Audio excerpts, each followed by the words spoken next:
feliz santo sábado. Qué privilegio encontrarnos una vez más a través de este medio. En la actualidad con internet todo es posible.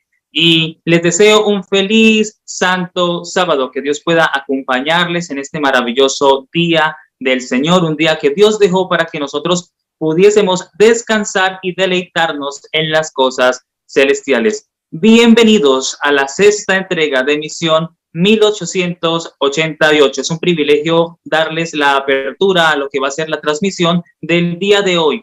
Y es importante resaltar que quien se va a transmitir de manera principal por la página de Facebook Trayecto Adventista. De esa página van a rebotar para las diferentes páginas. Entonces, les animamos a que vayan a la página Trayecto Adventista. De allá va a salir de manera principal la señal, y también por el canal de YouTube Anunciando la Verdad. Entonces, les invitamos desde ya que puedan compartir esta transmisión. El tema va a ser maravilloso. Y les recordamos, estamos en octubre. Ya el viernes fue 22 de octubre y esto nos recuerda algo muy especial, y la temática de hoy tiene una relación muy interesante. La temática de hoy es el mensaje de 1888 y el santuario celestial. Así que desde ya te invito a que compartas esta transmisión con amigos, con hermanos y con todas las personas que puedan ser beneficiadas con este maravilloso mensaje. En este momento estamos por YouTube y estamos mirando a las personas que se han ido conectando. Le enviamos un saludo muy especial a Salomón Palomino Gamba. Que Dios le bendiga. Esto es invitado a las diferentes transmisiones que se van a llevar a cabo. Así que, Salomón, te invitamos, y si quieres mirar las demás transmisiones, vas al canal de YouTube, allí las vas a encontrar todas también. Saludamos de manera especial a Cecilia Martínez desde Venezuela, de la hermosa República de Venezuela. Que Dios te bendiga en gran manera. Y ahora, pues también me gustaría de manera aleatoria poder mencionar las páginas que están unidas para que este mensaje, para que esta señal pueda llegar a muchas más personas. Diferentes ministerios se han unido para transmitir desde sus perfiles, páginas de Facebook como Adventista Anunciando la Verdad, Adventistas por el Mundo, Alfonso Adventista, América en la Profecía, Amigos de Jesús Radio, Anunciando la Verdad, Apresurando su venida, Dios y yo, el inminente retorno de Cristo, Full Adventistas, Fundamento Adventista, Iglesia Adventista del Séptimo Día Palestina, Iglesia Adventista Proyectos, Jóvenes Adventistas, Unión Central, Ministerio Rumbo al Cielo, Programa Entre Mujeres por Radio Mensajeros de Esperanza, Radio Conexión Esperanza, Radio Frecuencia Celestial, Radio Mensajeros de Esperanza, Ministerio Se Hace Tarde, Tito el Laico, Verdades Eternas, World Lascal Ministry, Yo Adventista, Yo Soy Adventista del Séptimo Día. Es maravilloso saber que muchas páginas se han aunado para que esta transmisión llegue de manera especial a las demás personas. Así que les invitamos a que por la página principal de transmisión, Trayecto Adventista, puedan decirnos de dónde se conectan. También por el canal principal de YouTube, Anunciando la Verdad, puedan decirnos de dónde se conectan. Háganos saber de dónde se conectan, desde qué lugar del mundo está usted conectado para mirar esta maravillosa transmisión. Bueno, les recuerdo que hoy estamos en la sexta entrega, estamos llegando ya a la mitad de este proyecto 1888 y los temas que quedan por delante son interesantes. Desde ya están muy invitados. Entonces, la temática de hoy se titula El mensaje de 1888 y el santuario celestial. Hoy tenemos un invitado muy especial, el cual nos acompañó en una previa oportunidad. Bueno, ahora ha llegado el momento de manera especial de buscar la palabra de Dios. La palabra de Dios, la cual nos habla de una manera especial. Y quiero que vayamos juntos a este maravilloso capítulo de Daniel. Es un versículo muy conocido, como adventistas lo hemos escuchado y hemos estudiado a partir de él maravillosas enseñanzas, una profecía significativa. Capítulo 8 de Daniel, versículo 14. Y esta es la que va a ser la lectura bíblica del tema central de esta noche. Y dice la palabra de Dios de la siguiente manera. Y él dijo: hasta 2300 tardes y mañanas. Luego el santuario será purificado.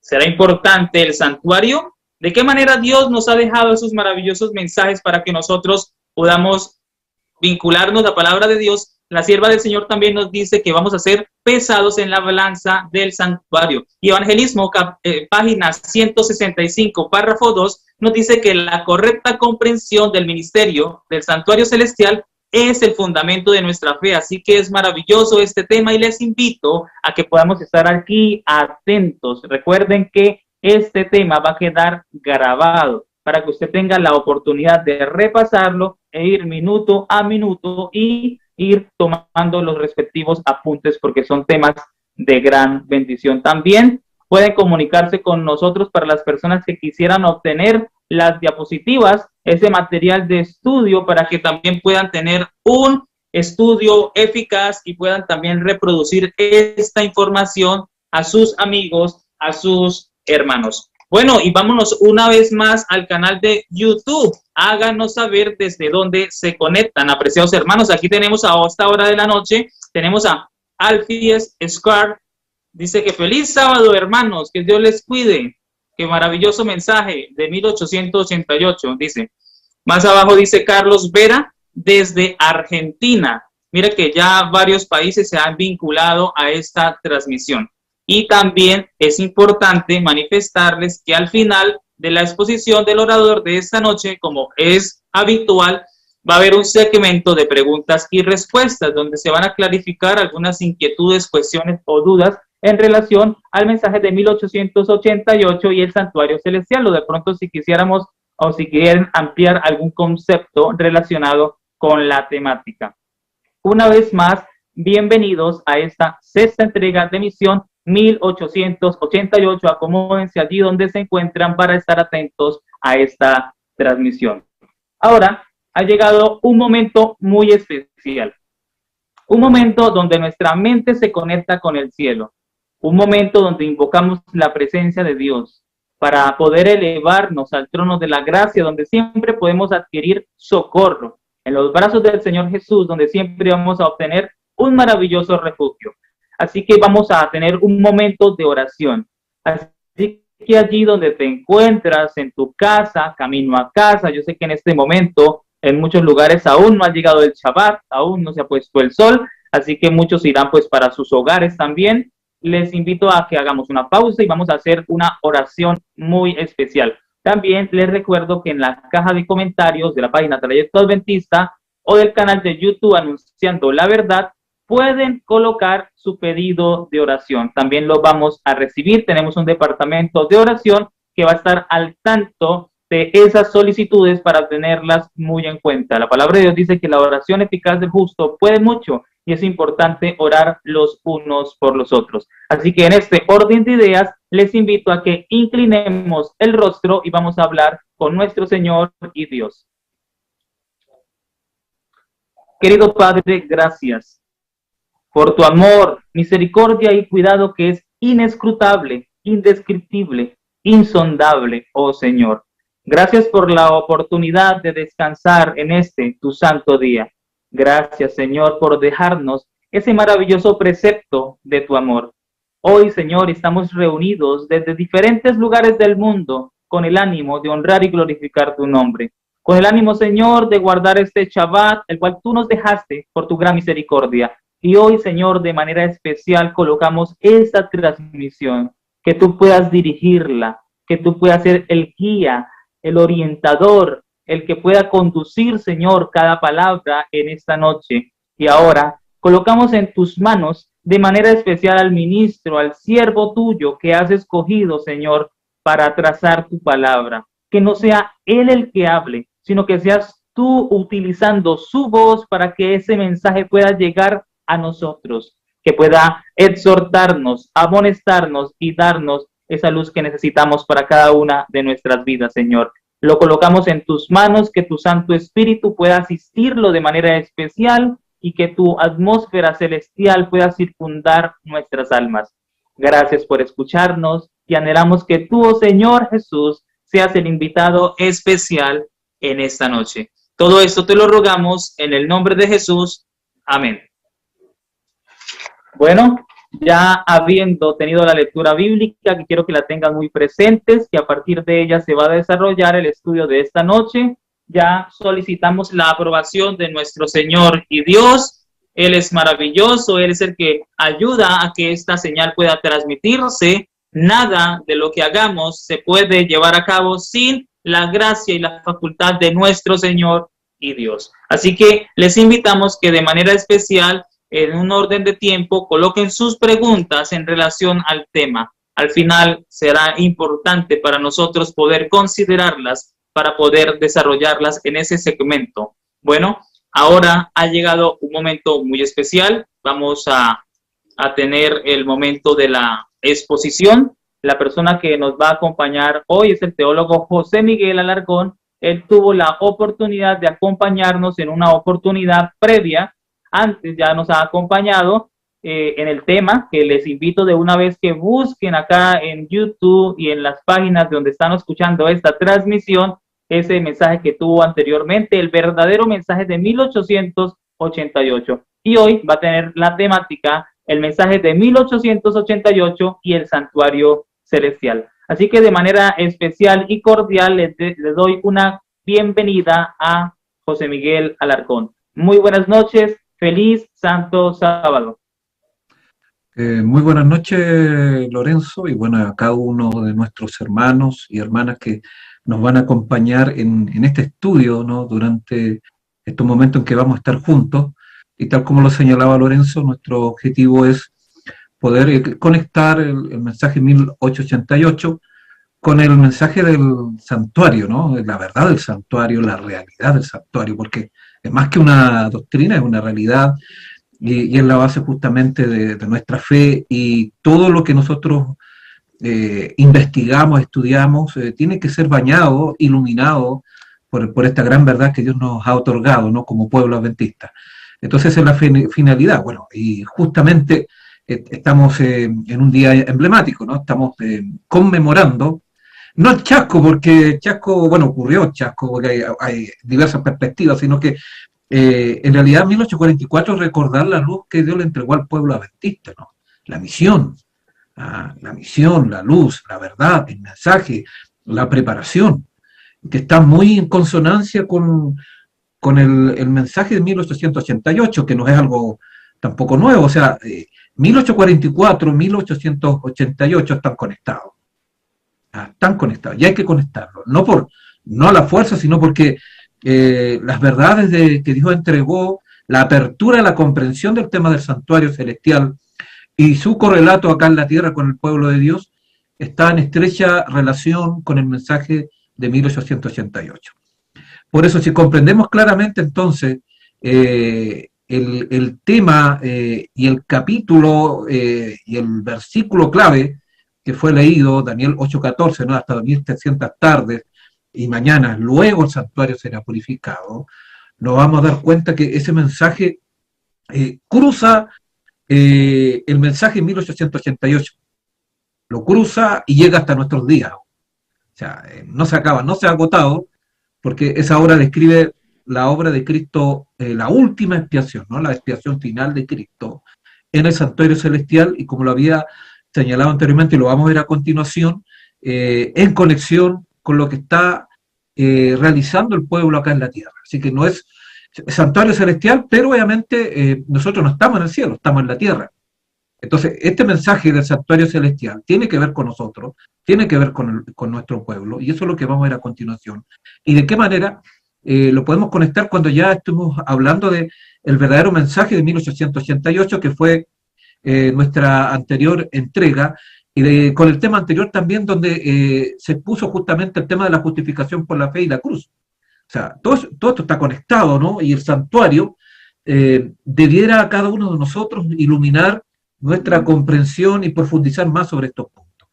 Vamos a compartir con ustedes algunas imágenes que nos permitan, algunas citas, tanto de la Escritura. Vamos a hacer un análisis grosso modo de Daniel 8:14 también, pero vamos a ver algunas indicaciones preliminares que nos permitan entonces navegar con seguridad lo que vamos a presentar. Ya lo hemos señalado entonces, la conexión entre el mensaje 1888 y el santuario celestial. En otras palabras, podríamos decir la conexión entre 1844 y 1888 y dónde estamos nosotros, no podríamos decir, dónde estamos ubicados. Estamos haciendo justamente estas conexiones.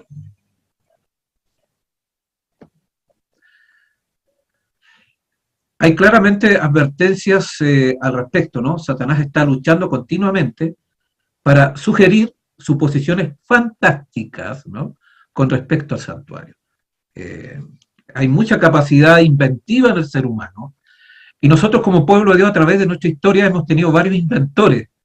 Hay mucho invento, y cuando digo invento son, digamos, teorías, ¿no?, teologías que no están sujetos a lo que es la verdad en sí, ¿no? A un escrito está, llámese la escritura, y también, digamos, los testimonios. Ya lo vimos anteriormente, que los testimonios es escritura revelada, escritura inspirada. Luego, entonces, pasa a ser justamente una de nuestras fuentes al momento de articular nuestra teología del santuario y todo lo que está relacionado con esta realidad.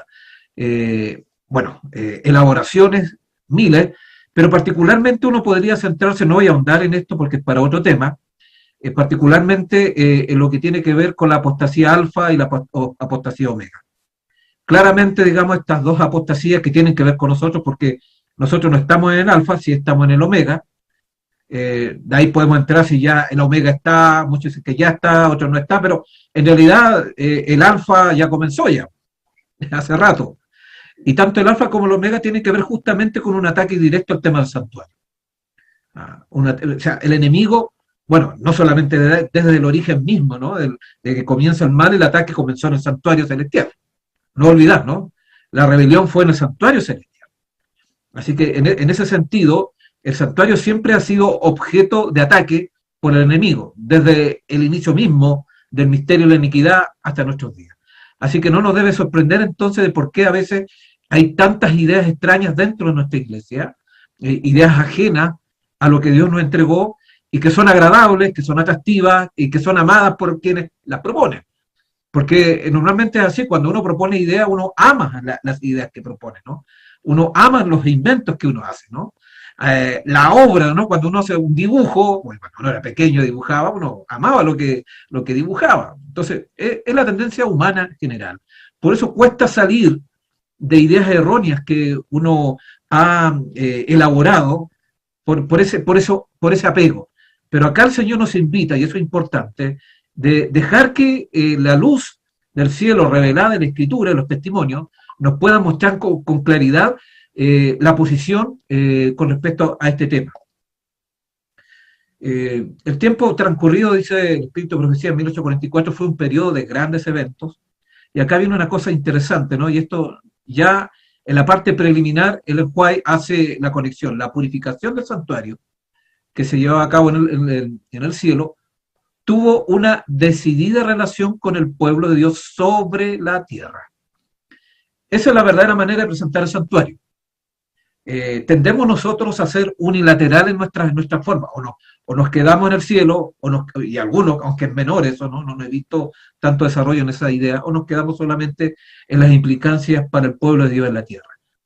Entonces, el equilibrio justamente está de que no hay purificación en el cielo sin una relación también con lo que sucede con el pueblo de Dios acá en la tierra.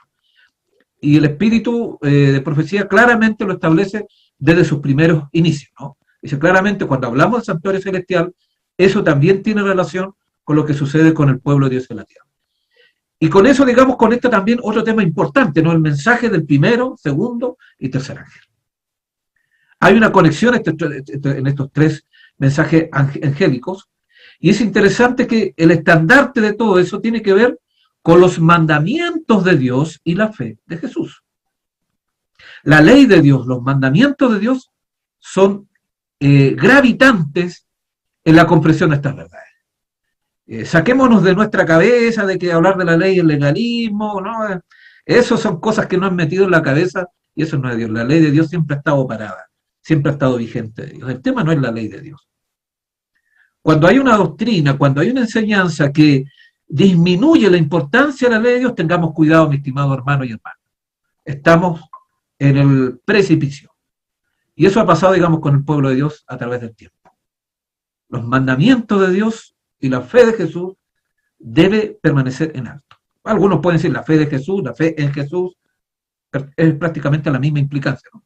Podemos tener fe en Jesús, pero esa fe en Jesús implica obediencia, porque la fe sin obra es muerta.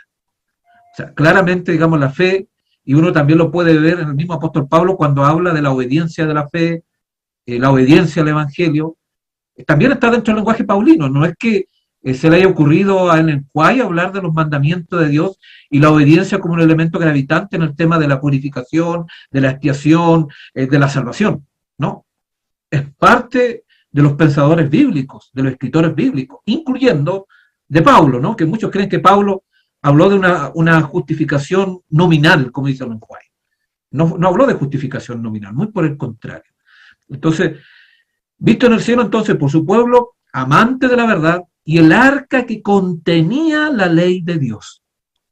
La luz del día de reposo del cuarto mandamiento resplandeció con sus fuertes rayos en el camino de los transgresores de la ley divina.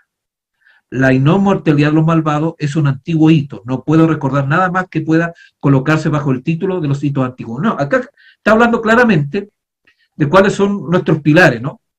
Lamentablemente no se trabaja muy poco con los pilares, que acá estamos hablando de los mensajes triples angelicales, los mensajes de los tres ángeles, la ley de Dios, el sábado, la no inmortalidad del alma, el santuario o la purificación del santuario.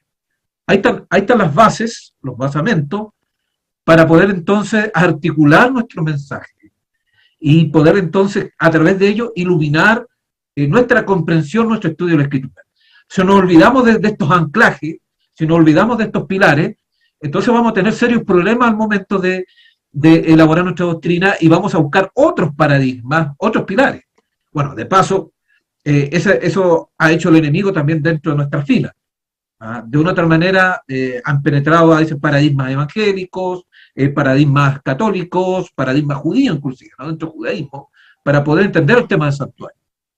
Pero ni lo uno ni lo otro en realidad tiene que ver con la verdad presente. La verdad presente es lo que el Señor, digamos, nos entregó como revelación. Y todo lo demás debe ser analizado, debe ser cribado a la luz, digamos, de la verdad que Dios nos ha entregado. Entonces, con referencia al mensaje del primero, el segundo y el tercer ángel, dice, era correcta. Los grandes hitos por los cuales han sido, digamos, hemos pasado, son inconmovibles. Y esto es un aspecto importante, digamos, a destacar. Inconmovible, no deben moverse, aun cuando las huestes del infierno intenten derribarlos de sus fundamentos y triunfar en el pensamiento de que han tenido éxito, no alcanzarán su objetivo. Estos pilares de verdad permanecen tan incólumes como las montañas eternas, sin ser conmovidos por todos los esfuerzos de los hombres combinados con los de Satanás y sus huestes. El pueblo de Dios ha de tener ahora sus ojos fijos, ¿dónde? En el santuario celestial, donde se está realizando el servicio final de nuestro gran sumo sacerdote en la obra de juicio, donde él está intercediendo por su pueblo. Ahí está el foco, ¿no? El santuario es clave justamente para entender todas las verdades, incluyendo un mensaje de 1888. Y cualquier otra verdad, digamos, que se haya expuesto. El tema de la justificación por la fe debe ser entonces iluminado por la comprensión del santuario. Una justificación por la fe que beba de otras fuentes, que beba de las fuentes posteriores a Lutero, porque la justificación evangélica protestante no es la de Lutero y Calvino, inclusive, ¿no? Estamos hablando de algo posterior a Lutero, los seguidores de Lutero, que ellos justamente trabajaron con una justificación legal, una justificación forense, o una justificación nominal, o fe nominal, como en el lenguaje del Espíritu Profecía. Pero muy contrario a lo que expresa tanto los testimonios como la Escritura, de que la justificación tiene que ver con algo concreto, no tiene que ver con algo de transformación, de cambio en el corazón, se asienta en el corazón, transforma la vida. Entonces no es una verdad simplemente declarativa, es una verdad, digamos, que práctica, ¿no? Es algo real, no es algo ideológico, es algo, digamos, concreto, algo fáctico, algo que tiene que ver con nuestro diario vivir, tiene que ver con nuestro carácter, que es otro término clave que usa los testimonios cuando se refiere justamente a lo que debe ser purificado, limpiado y perfeccionado. No podemos pensar, dice, poseemos toda la verdad, comprendemos los pilares principales de nuestra fe y por lo tanto podemos descansar en nuestro conocimiento. La verdad es una verdad en progreso y debemos andar en la luz que cada vez aumenta más. Grandes cosas nos esperan y queremos llamar al pueblo a sacudir su indiferencia para que se prepare. No debemos abandonar, y esto es otra cosa importante ahora, nuestra confianza, sino que debemos tener una fe, una firme seguridad, más firme que nunca antes. Hasta aquí nos ayudó el Señor y Él nos ayudará hasta el fin. Debemos mirar los pilares conmemorativos, que nos recuerdan lo que el Señor ha hecho por nosotros para consolarnos y salvarnos de la mano del destructor. Por eso es importante también recordar nuestra historia, por eso es importante recordar no tanto el chasco, sino, digamos, lo que implicó ese chasco de 1844 y su relación, obviamente, con toda nuestra historia como pueblo adventista y particularmente con los acentos que se otorgaron, que Dios otorgó y reveló con más claridad en 1868. Entonces, como pueblo, hemos de estar firmes sobre la plataforma de la verdad eterna que ha resistido las pruebas y comprobaciones. Debemos asirnos de los seguros pilares de nuestra fe. ¿Cuáles son los pilares? El mensaje de los tres ángeles, la ley de Dios, el sábado, la no inmortalidad del alma, el santuario, que incluye obviamente la purificación, el mensaje del tercer ángel, como lo dice Ellen White, que incluye obviamente la justificación por la fe en verdad. O sea, ahí está obviamente, ahí se mete el tema de 1888, ahí se introduce el tema de la justificación por la fe dentro del tema de los pilares en cuanto al mensaje del tercer ángel. Ahí está presente justamente. O sea, en otras palabras, el tema de la justificación por la fe sería uno de nuestros pilares, pero iluminado con el tema del santuario en el contexto del gran conflicto. Y si nos olvidamos de ese contexto mayor, de ese ámbito, vamos a distorsionar el tema de la justificación por la fe y vamos a tener una visión unilateral que el White nos ha abierto, ¿no? Tener una visión unilateral e incondicional, que no es así. Ya lo hemos visto anteriormente, que hay condiciones para las promesas de Dios, incluyendo también para el tema de la justificación. Eso está claramente expresado en la Escritura, y también acá el Espíritu percibe hablar en muchas declaraciones que obviamente coloca, digamos, hay condiciones al respecto. No es que esto se dé sin ninguna condición humana, porque hay un respeto de parte de Dios, digamos, de la voluntad humana y la libertad. El libre albedrío es un aspecto que no debemos olvidar cuando vemos estos temas. Si lo olvidamos, entonces vamos a caer en consideraciones totalmente unilaterales, incondicionales y una actitud netamente pasiva. Me fueron mostrados 3 escalones. Bueno, interesante también cómo presenta el mensaje de los tres ángeles. Son 3 escalones, ¿no? 3 escalas hasta llegar justamente en increciendo, ¿no? Van subiendo, van intensificando primero, segundo y tercer ángel. Están interconectados sin duda, pero el mensaje del tercer ángel es justamente el que tiene que ver ya con nosotros, el énfasis que después se transforma en el mensaje que encontramos en Apocalipsis capítulo 18, ¿no? Algunos lo llaman el cuarto ángel, pero que están interconectados, ¿no? Hay una intensificación, y eso tiene que ver justamente con lluvia tardía, con el gran pregón, con todos esos elementos, digamos, que todavía no han ocurrido, que se pudieron haber dado, digamos, en nuestra historia, en nuestra iglesia, pero ya fue. Eso ya no ocurrió, y ahora lo que nosotros debemos mirar no tanto el pasado, sino que tenemos que apuntar justamente al objetivo que Dios nos ha colocado. Prontamente se va a terminar la hora del juicio. Luego llegará la hora de la siega, la hora de la cosecha. No olvidar que en el Apocalipsis no es solamente la hora del juicio, está también la hora de la siega, la hora de la cosecha. Y es para allá donde debemos apuntar. Es para allá. Y justamente, si entendemos claramente 1844 y 1888 en estos elementos, vamos a prepararnos justamente para el momento de la cosecha, el momento de la siega. Otra cosa importante de la implicación, vamos a ir a la implicancia de 1844, ¿no? Vi que Jesús había cerrado la puerta del lugar santo y nadie podía abrirla, y que había abierto la puerta que da acceso al lugar santísimo y nadie puede cerrarla. Apocalipsis 3, 7, 8, y que de Jesús abrió la puerta que da al lugar santísimo, que contiene el arca, los mandamientos han estado brillando hacia los hijos de Dios, y estos son probados acerca de la cuestión del sábado. Noten ustedes entonces que el tema de 1844 nos abre y cierra puertas. ¿Qué cierra? Cierra la puerta del lugar santo, ¿no?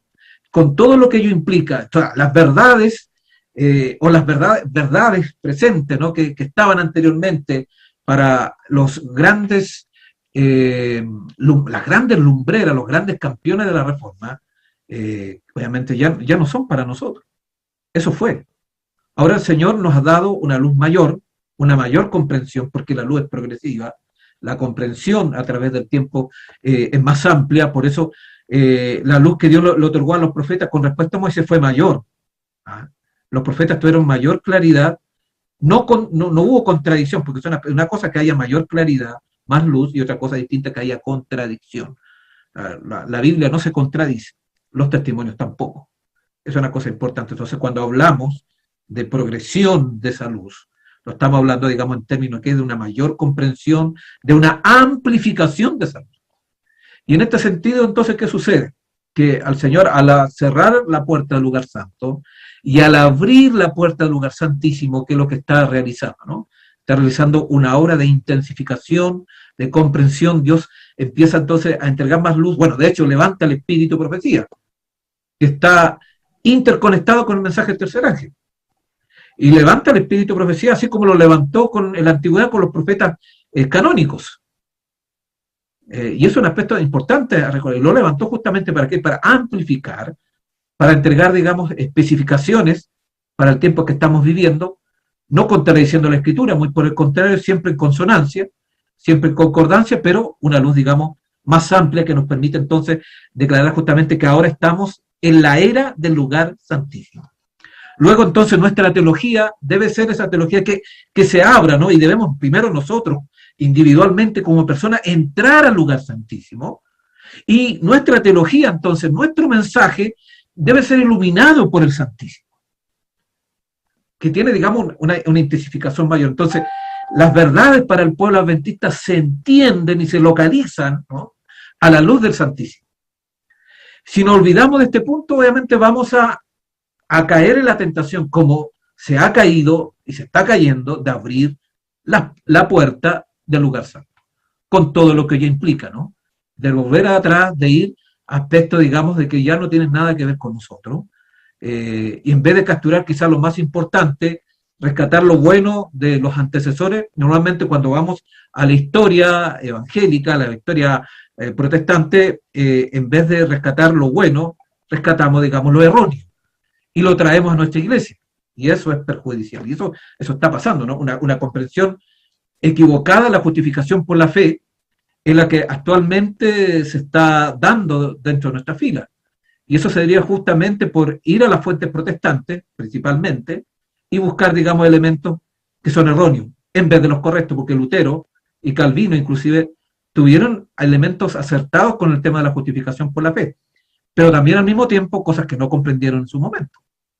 Entonces, por eso nosotros no podemos depender, porque no fueron profetas ni Lutero ni Calvino, y menos los sucesores, que es lo que actualmente se acepta como canónico en el tema de la justificación por la fe, porque ni siquiera el mensaje que se predica actualmente de la justificación por la fe dentro del mundo protestante evangélico es luterano y calvinista. Eso viene de Melanchthon y de Chemnitz, que son los que obviamente hicieron un corte con el mensaje de la justificación de Lutero y Calvino, y lo hicieron forense, legal, nominal prácticamente, ¿no? Ahí cortaron un cortocircuito. Entonces esto tiene mucha implicancia. Entonces el lugar santísimo, ¿qué es lo que hace? Ilumina la ley de Dios. La ley de Dios sigue vigente. Es crucial porque es el elemento central en el tema del gran conflicto. Las críticas con respecto al carácter de Dios están centradas justamente en la imposibilidad de guardar los mandamientos de Dios. Entonces, cuando nosotros bajamos el énfasis en los mandamientos de Dios, nosotros no estamos haciendo un buen favor al Evangelio. Estamos amputando el Evangelio, mis estimados hermanos y hermanas. Eso tengamos cuidado. Por eso, entonces, aceptar la verdad del santuario es al mismo tiempo aceptar el tema de los mandamientos de Dios. Entonces, por eso es importante, digamos, resaltar este punto. Entonces, el tema de la purificación del santuario está en estrecha relación con los mandamientos de Dios. Y lo vamos a ver posteriormente también con el tema de la justificación por la fe. Pero ¿qué sucede? Los enemigos de la verdad presente han estado tratando de abrir la puerta del lugar santo, que Jesús cerró, y de cerrar la puerta del lugar santísimo que Él abrió en 1844, donde está el arca que contiene las 2 tablas de piedra en las cuales fueron escritos por el dedo de Jehová los 10 mandamientos. Otra vez el énfasis en los mandamientos. Y eso no ha cambiado, mi estimado, no ha cambiado. 1888, lo vimos anteriormente, sigue vigente esta misma idea. Porque la justificación por la fe se manifiesta en la obediencia completa, ¿no? Perfecta a los mandamientos de Dios. No de otra manera. Entonces, cuando usted saca los mandamientos de Dios, no está predicando la verdadera justificación por la fe.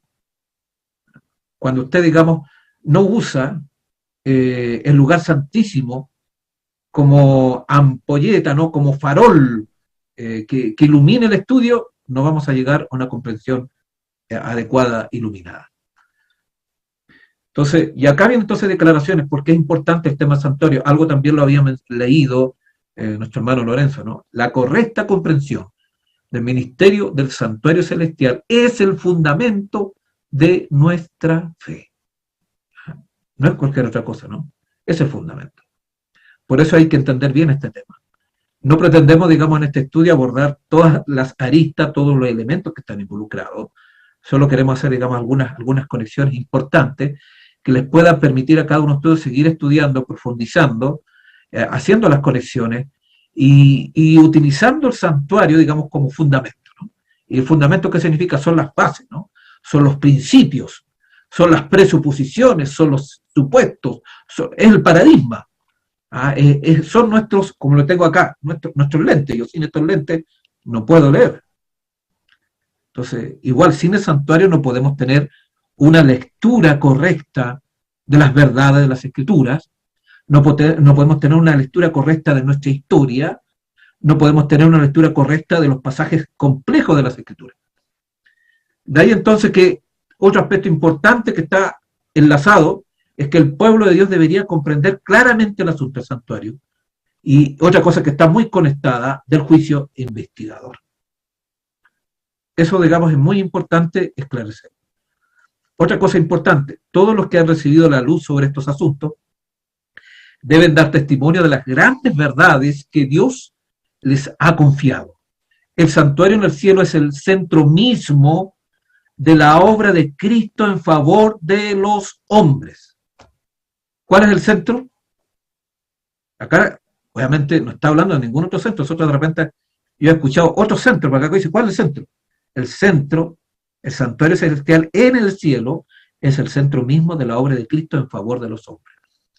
Concierne a toda alma que vive en la tierra. Nos revela el plan de redención. La soteriología bíblica correcta es a la luz del santuario.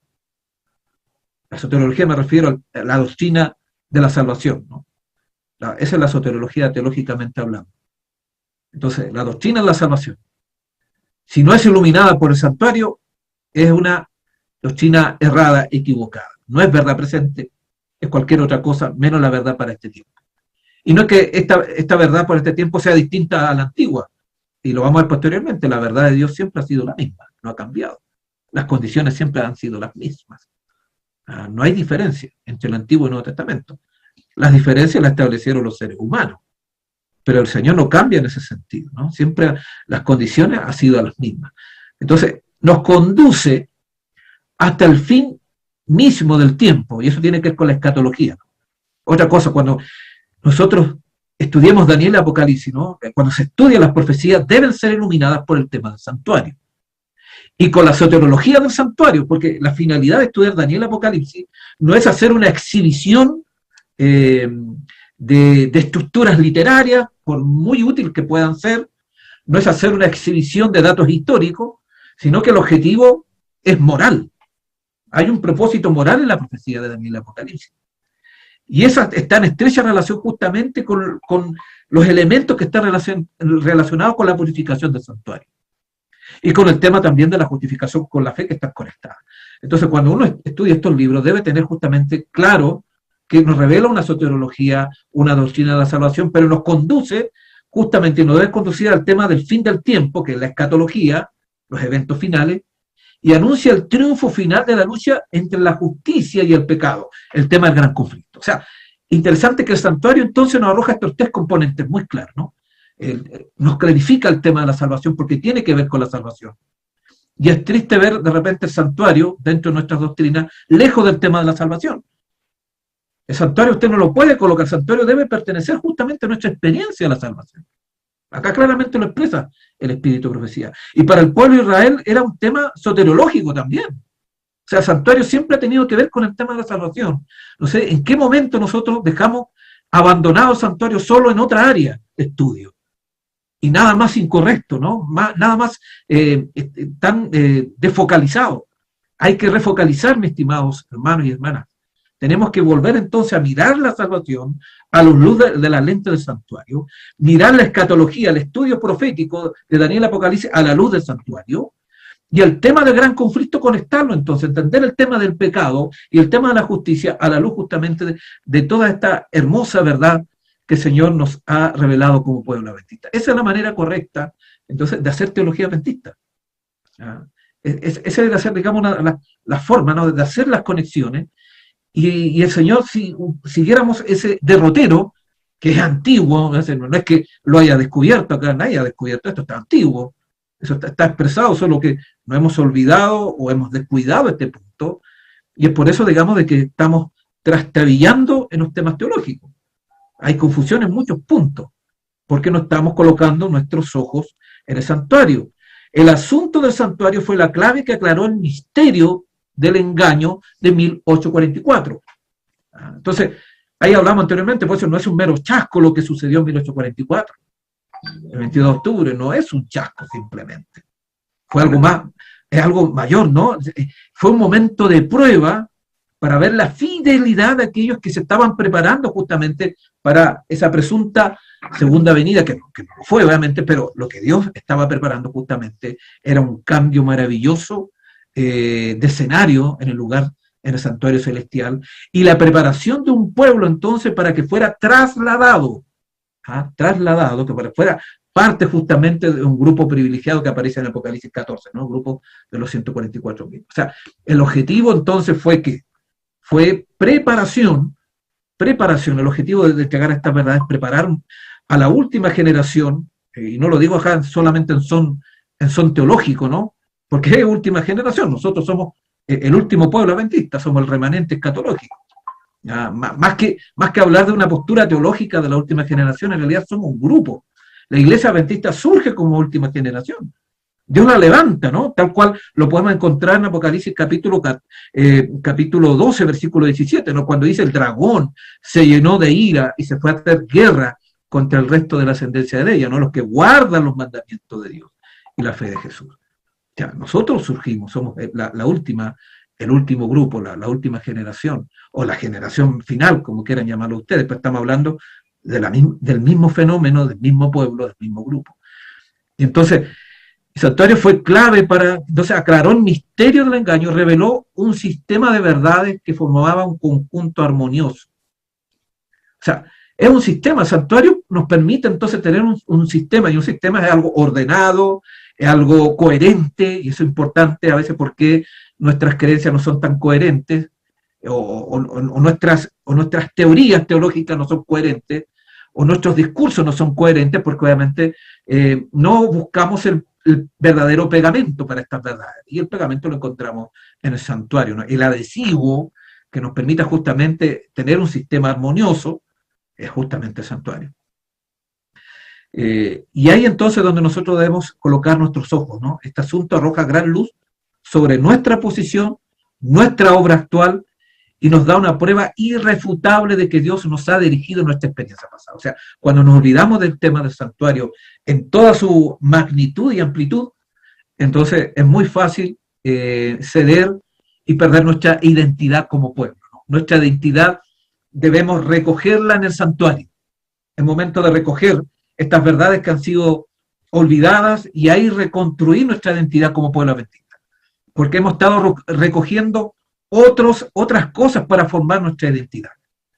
Hemos traído al campamento fuego extraño o al santuario de nuestra alma un fuego extraño y eso es terrible. Y a nuestra iglesia igual también, porque todo está conectado. Vamos a seguir viendo otro aspecto. Entonces, el tema de mayor importancia es el mensaje del tercer ángel, que abarca los mensajes del primero y segundo ángel.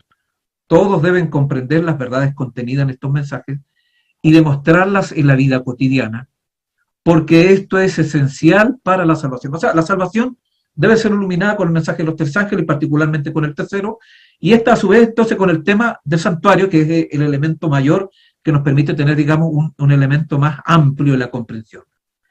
Las mentes de los creyentes debían ser dirigidas al santuario celestial, donde Cristo ha entrado para hacer expiación por su pueblo. El tema de la expiación, sin el santuario, sin una comprensión adecuada del santuario, es compleja. Debemos entonces tener un elemento claro en este sentido. Si no lo tenemos, vamos a entonces a estar en dificultades mayores. Ahora, uno dice, bueno, ¿y de dónde sacamos todo? Bueno, ¿y por qué después hizo todas estas conexiones extraordinarias, no? Bueno, no fue ella, fue el espíritu, porque el don es del espíritu de profecía. Y el espíritu no se contradice, un principio importante. Algunos a veces intentan ver, he visto de repente esfuerzos a veces de gente que es obviamente estudiosa, de tratar de contradecir, ¿no? O ver que hay contradicciones en lo escrito en el Huay. Comprensiones, tenía una comprensión antes de una fecha, comprensión, y no es así, porque el espíritu no se contradice. Ahí es un aspecto importante. Y tampoco los testimonios contradicen la escritura, porque ya en el mismo libro de Daniel, cuando hablamos de Daniel 8:14, que fue el texto clave, ¿no? Uno de los textos clave, nos encontramos obviamente algo muy importante, ¿no? Hasta 2300 tarde y mañana, luego el santuario será purificado. Ahora, acá hay un aspecto importante, hay una palabra clave acá, que es la palabra purificar. Y frente a eso entonces tenemos algunos problemas interesantes con respecto al término original hebreo. El término original hebreo es nizdaj, en Daniel 8:14, que es un término extraño porque aparece en su forma verbal solamente en esa porción de Daniel, no aparece en otros lugares. Y tiene, digamos, y su raíz está asociada con una palabra distinta a la que aparece en Levítico capítulo 16. En Levítico 16, cuando habla de purificación, aparece la palabra tajor, y con todas sus variantes. Pero acá aparece nizdaj, que viene de la raíz sadak, y la raíz sadak tiene que ver con justicia. Entonces uno se pregunta, bueno, ¿y por qué no aparece? Entonces ahí vienen las discusiones teológicas, ¿no? Algunos dicen, bueno, en realidad, viendo esta relación, y como no aparece el término tajor de Levítico 16, entonces no está hablando de purificación, no está haciendo alusión, digamos, al tipo, no está haciendo una relación tipológica entre el santuario celestial y el santuario terrenal. Pero uno, si hace un análisis, se va a dar cuenta que este término, sadak, es usado ya en la misma escritura de una manera muy interesante, muy amplia, y eso es lo que vamos a ver a continuación, y que justamente nos entrega la herramienta para entender de que la raíz sadak, que es el término que se traduce normalmente por justicia, está estrechamente asociada con el santuario. Lo que se requería en Levítico para tener acceso al santuario era pureza, ahí viene el término tahor, lo cual se obtenía mediante la expiación. En el libro de los Salmos, que se requería era justicia, lo cual se otorga como un don en el santuario. Entonces, aparentemente parece que fueran dos exigencias distintas, ¿no? Por un lado, tenemos los escritos de Moisés, particularmente Levítico, de que nos dice, bueno, necesitamos tahor, pureza. Y después vemos los salmos como que ya no necesita tahor, sino ahora se necesita sadak, ¿no? Justicia. Como que fueran exigencias distintas. Pero vamos a ver que eso es aparentemente contradictorio. Porque si vamos, digamos, a la terminología y al uso de esa terminología, no vamos a ver abiertamente de que estaba conectado con el tema del santuario y de que la raíz sadak era usada, y es usada, y uno lo puede ver en la escritura, como un sinónimo de pureza. Y lo podemos ver en la escritura misma. Voy a colocar 4 textos, hay otros más, que nos muestran claramente que hay una relación sinonímica, ¿no? De igualdad conceptual, semántica, dentro del mismo campo semántico, a pesar que son términos distintos y que se usaron en lugares distintos, y los salmos o la literatura sapiencial, porque también está en el libro de Job, que pertenece a la literatura sapiencial o la literatura de sabiduría, ¿no?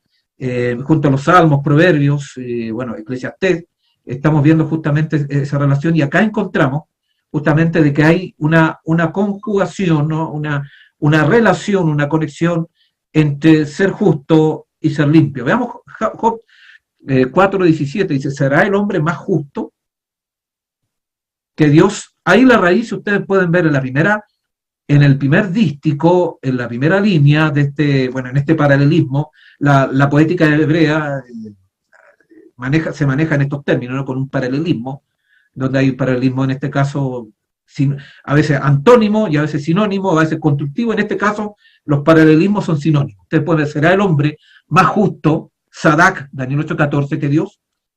¿Será el varón más limpio? Noten ustedes cómo combina, está hablando de lo mismo, pero en vez de usar Sadak, que es lo que usa Tajor, limpio, que el que lo hizo. Entonces acá hay una relación entonces entre justo y limpio, una conexión interesante, ¿no? El Sadak, el justo, está asociado es el término raíz que se usa en Daniel 8:14, el Tajor, el que se usa en Levítico 16. Pero acá obviamente entran en una relación semántica de sinonimia o de igualdad. No obstante, Job capítulo 17 nos dice, no obstante, proseguirá el justo, Sadak, Daniel 8:14, su camino, y el limpio, Tajor, Levítico 16, de manos aumentará la fuerza. Nota otra vez que acá en Job proseguirá el justo, Sadak, entra en una relación igualitaria con limpio, Tajor. Salmo 18:20, Jehová me ha premiado conforme a mi justicia, Sadak, Daniel 8:14, conforme a la limpieza, Tajor, Levítico 16, de mis manos. Note otra vez que acá en Salmo, la relación entre justicia, Sadak, y Tajor, Levítico 16, entran también en esa misma relación. O sea, ya acá nos estamos dando cuenta justamente de que hay una relación hermanable, ¿no? Semánticamente hablando, entre estos dos términos, entre ser justo y ser limpio, y están conectados.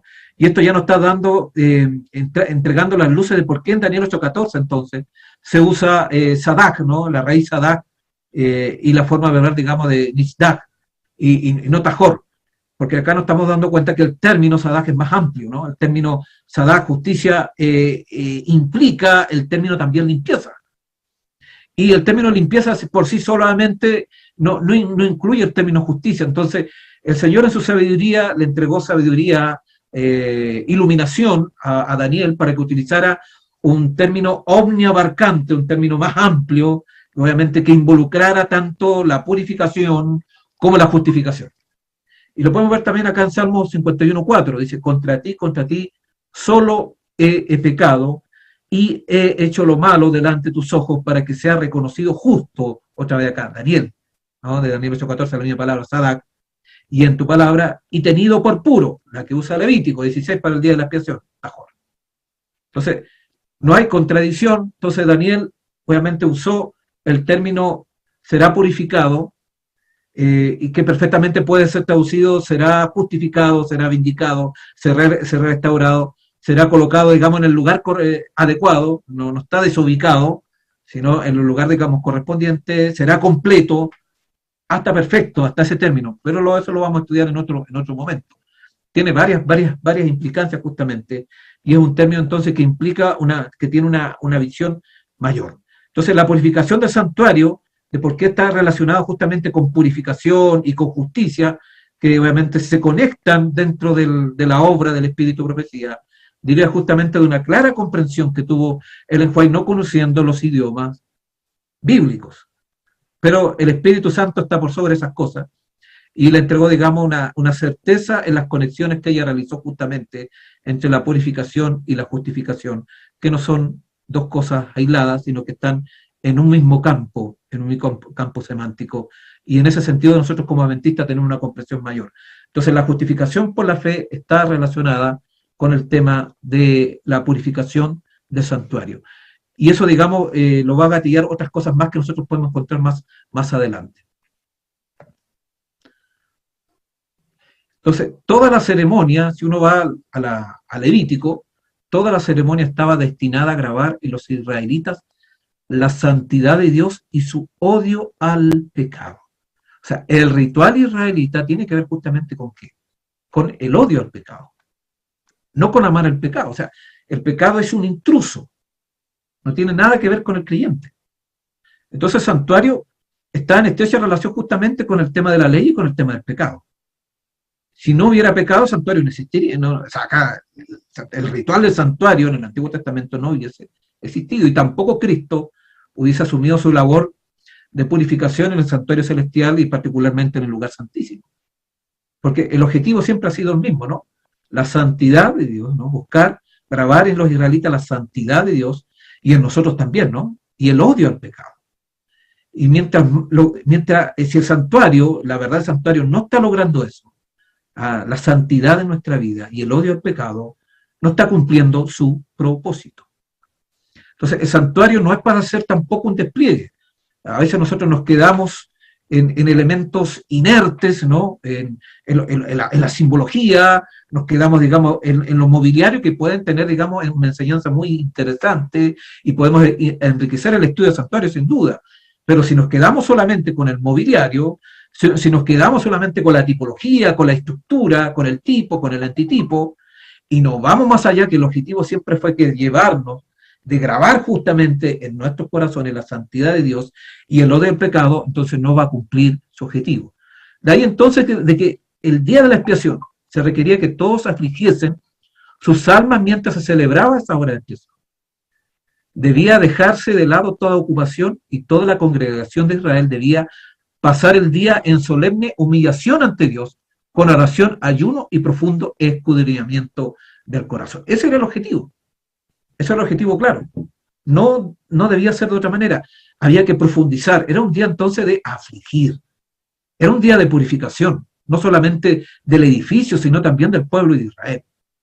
Y es un aspecto que de repente olvidamos en este sentido. El pueblo de Israel también estaba involucrado en la purificación. No era una purificación, digamos, ajena a ellos. Ellos estaban dentro de esa purificación. Y eso lo vamos a ver entonces porque la misma Escritura hace una conexión de que nosotros somos templo de Dios también, ¿no? Así como el sacerdote entraba en el lugar santísimo una vez al año para limpiar el santuario terrenal, así Jesús entró en el santuario celestial al final de los 1300 días en Daniel 8:14.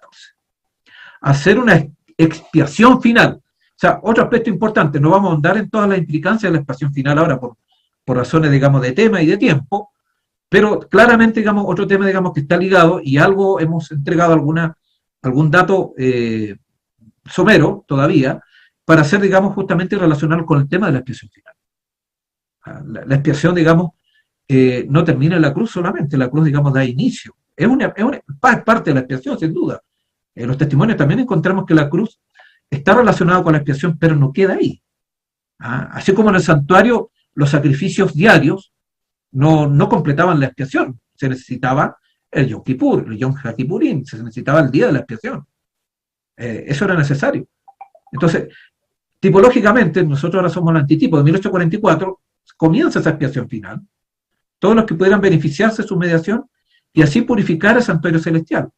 Ahora Cristo está en el santuario celestial y está haciendo expiación por nosotros, limpiando el santuario de los pecados del pueblo.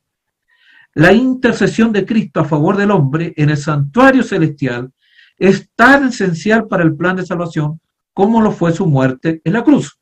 Entonces, cuando nos quedamos solamente con la cruz y no olvidamos del Santísimo, entonces estamos teniendo una comprensión incompleta del santuario. También, si abordamos el santuario y no olvidamos la cruz, también es incompleto. La cruz tiene su lugar, sin duda. Pero no acaba ahí el plan de salvación, no acaba ahí la expiación ni la purificación. El punto de entrada, el punto de acceso, el punto que nos da la garantía, el punto de ratificación, la cruz, sin duda es central, pero no termina la expiación en la cruz, claramente, porque han pasado más de 2000 años. Y Cristo ahora no está en la cruz, hace mucho tiempo. Y de hecho, Cristo no está en la tierra. ¿Cristo a quién dejó? Dejó a otro consolador, al Espíritu Santo. Y el Espíritu Santo no vino a la tierra hasta cuando Cristo entró, ¿no? Tuvo que ser santificado, Cristo entronizado, para que el Espíritu Santo pudiera venir acá a la tierra. ser habilitado. Entonces, la labor del Espíritu Santo también está en estrecha relación con la labor de Cristo en el santuario celestial. Así como Cristo está realizando su obra de purificación en los cielos, el Espíritu Santo está haciendo su labor también acá con el pueblo de Dios. Este aspecto, un aspecto muy poco trabajado, de partida, hay muy poca relación, y ese también otro de los temas de por qué a veces caemos en una justificación tan etérea, tan forense, tan legalista, muy legal, muy fuera del corazón del hombre, porque nos hemos olvidado del Espíritu Santo. Y el Espíritu Santo no está de vacaciones. El Espíritu Santo tiene una obra fundamental que realizar también por nosotros, parte del plan de salvación. No es una persona inferior a la divinidad, parte de la divinidad, no olvidemos de ese tema igual, estimados. Entonces, como pueden ver, eso es importante, y luego entonces podemos entender la siguiente declaración. Pero el pueblo no estaba aún preparado para ir al encuentro de su Señor. Todavía le quedaba una obra de preparación que cumplir. Está hablando del año 1844. Debía serle comunicada una luz que dirigiría su espíritu hacia el templo de Dios en el cielo, y mientras siguiera allí por fe a su sumo sacerdote, en el desempeño de su ministerio se le revelarían nuevos deberes. Había de darse a la iglesia otro mensaje de aviso e instrucción.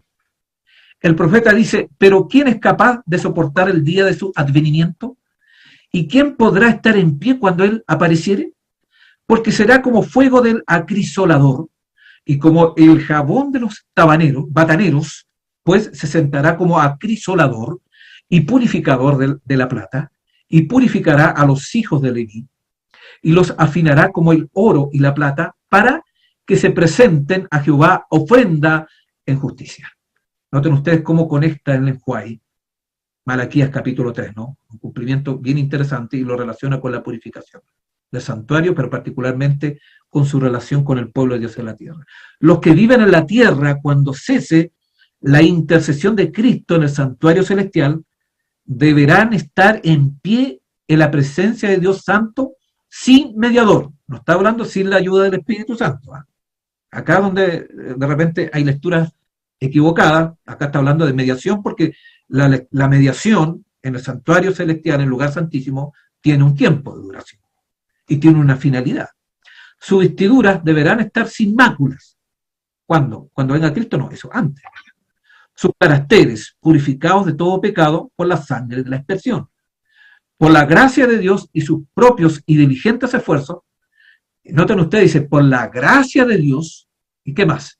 Acá está, digamos, la perspectiva de colaboración, de colaborar con Cristo, de cooperar con Cristo, que es la visión bíblica.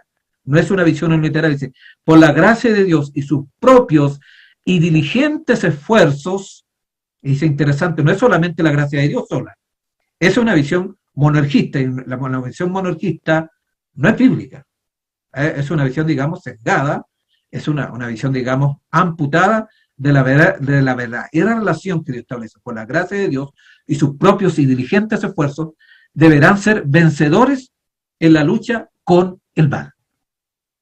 Mientras se prosigue el juicio investigador en el cielo, mientras que los pecados de los creyentes arrepentidos son quitados del santuario, debe llevarse a cabo una obra de especial purificación, de liberación del pecado, entre el pueblo de Dios en la tierra. Esta obra está presentada con mayor claridad en los mensajes del capítulo 14 de Apocalipsis 14, que tiene que ver con el mensaje de los tres ángeles. El mensaje de los tres ángeles, entonces, dice claramente, tiene que ver con la purificación del pueblo de Dios acá en la tierra, antes que Cristo venga. Cuando esta obra haya quedado, esta obra de purificación, ¿no?, del pueblo de Dios acá en la tierra, y también de los registros del cielo, los discípulos de Cristo estarán listos para su venida. Ahí están las condiciones. ¿Por qué Cristo no viene? Acá tenemos otra razón más. El pueblo todavía no está preparado, porque obviamente no está purificado los que tienen que estar purificados. O lo que Dios está esperando, porque obviamente la invitación está. No es que ya esté dado, porque eso ya es una visión ajena a la Escritura, ¿no? No hay predestinación, no es que ya estén listos los dirigidos, no. Dios está esperando que nosotros, cada uno, si estamos por rutas equivocadas, por caminos, si no hemos desviado, está esperando que nosotros procedamos al arrepentimiento, que es muy importante en la Escritura. No podemos sacar el arrepentimiento, eso es bíblico. Tengamos cuidado con ese tema. El arrepentimiento es fatal. No tenemos un perdón previo a eso. Eso no existe en la Escritura. Eso es otro invento más que el enemigo se ha encargado de confundir justamente con estas verdades que Dios nos ha entregado para este tiempo. Debemos, por algo está acá claramente, el tema del santuario invita al pueblo de Dios a arrepentirse. Invita a la purificación, a la liberación del pecado, a vencer el mal. Todos esos aspectos, si los tenemos con claridad, Dios va a entrar justamente en una narración muy interesante. Ahora, ¿por qué apunta al pueblo de Dios? Y acá viene un texto muy, muy fundamental, que está en el deseado de toda la gente, que también tenemos la otra es preguntar, ¿qué libros nos ayudan a tener una visión más amplia del mensaje adventista? Y hablemos también de la comprensión más amplia del mensaje de 1868, el deseado de toda la gente. Porque ahí conecta el tema de la justificación con el tema también de la purificación. Dice, en la purificación del templo, Jesús anunció su misión como Mesías y comenzó su obra. El templo es muy fundamental. Lo fue para Cristo cuando estuvo acá en la tierra. Aquel templo, erigido para morada de la presencia divina, estaba destinado a ser una lección objetiva para Israel y para el mundo. Desde las edades eternas había sido el propósito de Dios que todo ser creado, ¿quiénes? Desde el resplandeciente y santo serafín hasta el hombre. ¿Cuál era el plan de Dios? Antes de que ocurriera todo lo que nosotros vemos en el plan de salvación. Un templo para que en él habitase el Creador. O sea, el plan de Dios con respecto al templo fue siempre, digamos, no es un invento de Ellen White, no es un invento posterior. Eso siempre estaba en los planes de Dios. Es interesante lo que dice acá. Entonces, cuando se habla de que somos templo, bueno, el mismo apóstol Pablo, si bien es cierto, no entendió todas las aristas de lo que ello implicaba, pero sí otorgó justamente y declaró de que nosotros somos templo del Espíritu Santo. Y cuando dice somos, no es metáfora, es realidad. Porque la Biblia no trabaja con las metáforas entendiéndolas como que fuera otra cosa, no, es. La Biblia trabaja con un realismo bíblico, no trabaja con una irrealidad, con una cosa etérea, hablando de otra cosa que está en otro lado, no. Somos, porque aquí dice claramente, no está hablando en términos metafóricos, en términos simbólicos, no está hablando de una realidad, para que fuésemos un templo, para que en él habitase el Creador. A causa del pecado, la humanidad había dejado de ser templo de Dios. Entonces, el pecado, ¿qué es lo que genera? Obviamente, dejamos de ser templo. Ensombrecido y contaminado por el pecado, el corazón del hombre no revelaba la gloria del ser divino. Pero la encarnación del Hijo de Dios, y acá viene importante, muchos dicen que no es importante estudiar la encarnación del Hijo de Dios, no es importante estudiar la naturaleza humana de Cristo, y sí es importante, porque tiene que ver justamente de cómo volvemos, digamos, al propósito original, de volver a ser templo. Entonces dice, se cumple el propósito del cielo de ser templo. Dios mora en la humanidad y mediante la gracia salvadora, acá entra la gracia de Dios, ¿no? El corazón del hombre vuelve a ser su templo. Pero, ¿dónde está el templo? En el corazón. ¿El corazón qué es lo que es? La mente. No es que acá no está hablando en términos panteístas, ¿no? El panteísmo, digamos, de que ya siempre hemos sido templo, y que está de una manera inmanente Dios en el ser humano, prácticamente fundiéndose con el hombre. Eso no es bíblico. Eso es una idea pagana. Eso, el panteísmo o panenteísmo, que es una forma más contemporánea que tiene que ver más con el hombre, el panteísmo tiene que ver más con el mundo. Estamos hablando justamente de que Dios se funde en el hombre, ¿no? Y que esta parte ya está, y obviamente lo único que necesitamos nosotros es no rechazar o desconocer justamente de lo que Él ya está, obviamente lo que Él es en nosotros. Entonces ahí se pierde el arrepentimiento, se pierde todos los elementos que están asociados justamente con el perdón, la confesión, la transformación. No es necesario eso. De ahí entonces que Ellen White estuviera tan preocupada cuando empezó a ver justamente este tema del panteísmo, que ella lo denominó, digamos, el amor libre, que tiene que ver con el concepto del eros griego, que es contrario al concepto del ágape, del amor divino. O sea, son elementos, digamos, contrapuestos. Entonces, el tema, digamos, del santuario en estos términos relacionados con humanos no tiene que ver con panteísmo, no tiene que ver con una cosa, digamos, fuera de lugar, es el plan de Dios. Es la manera en que Dios habita, es la manera en que Dios, digamos, tiene que ver con la presencia de Dios. La presencia de Dios se da en el corazón. Y eso, digamos, ese corazón se transforma, digamos, en un templo, en una morada. Es decir, porque el templo es donde mora Dios, donde está la presencia de Dios en un templo. Y él, aparte de habitar en un lugar físico real, también él siempre fue su plan habitar en la mente y en el corazón. En términos relacionales, no en términos de posesión demoníaca, como una posesión, no. Dios no se posesiona de nosotros, Dios se relaciona con nosotros, que es distinto. Se comunica, es comunicacional, es relacional ese habitar. No lo miremos de una manera extraña que no tiene nada que ver con la Escritura. Dios quería que el templo de Jerusalén fuese un testimonio continuo del alto destino ofrecido a cada alma. Pero ¿qué pasó? Bueno, los judíos no entendieron el tema. Así actualmente nos cuesta entender. Los judíos ya se quedaban con el edificio y se olvidaron de que Dios quería que ellos fueran templo. Pero los judíos no habían comprendido el significado del edificio que consideraban con tanto orgullo. No se entregaban, y acá está la clave, no se entregaban a sí mismos como santuarios del Espíritu Divino. Si no nos entregamos como santuario del Espíritu Santo, no podemos ser nunca santuario y no se cumple el plan de Dios para nuestra vida. Se pierde. Por eso es importante este tema. Entonces, cuando hablamos del santuario celestial, cuando hablamos de la doctrina del santuario, este punto es fundamental, porque tiene que ver justamente con cumplir el propósito original de Dios para sus criaturas. Y si nosotros restamos este punto, sacamos, desconectamos y lo vemos como algo incongruente, como una tensión, muchos teólogos ven este tema, la relación entre la purificación del cielo y la purificación del pueblo de la tierra como una tensión. Y claro, obviamente cuando uno trabaja con presupuestos ajenos a la Escritura, esto genera tensión, obviamente. Si tengo una concepción de un pecado por naturaleza, si tengo una concepción de una justificación forense y legal, obviamente este tema no calza bajo ningún punto de vista, porque la justificación no se puede dar en el corazón de acuerdo a ese prisma. Entonces, por eso obviamente la gente que tiene una justificación forense, una justificación legal, nominal, obviamente nunca va a aceptar, digamos, esta perspectiva.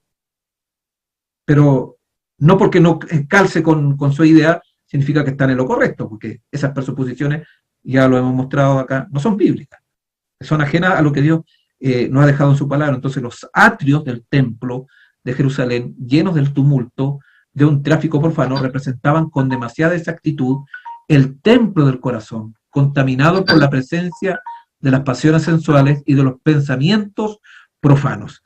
Entonces, como ustedes pueden ver acá, hay varios elementos que uno puede encontrar. Y este pasaje es uno de los pasajes más extraordinarios que uno puede encontrar en la Escritura y que nos muestra claramente, ¿no?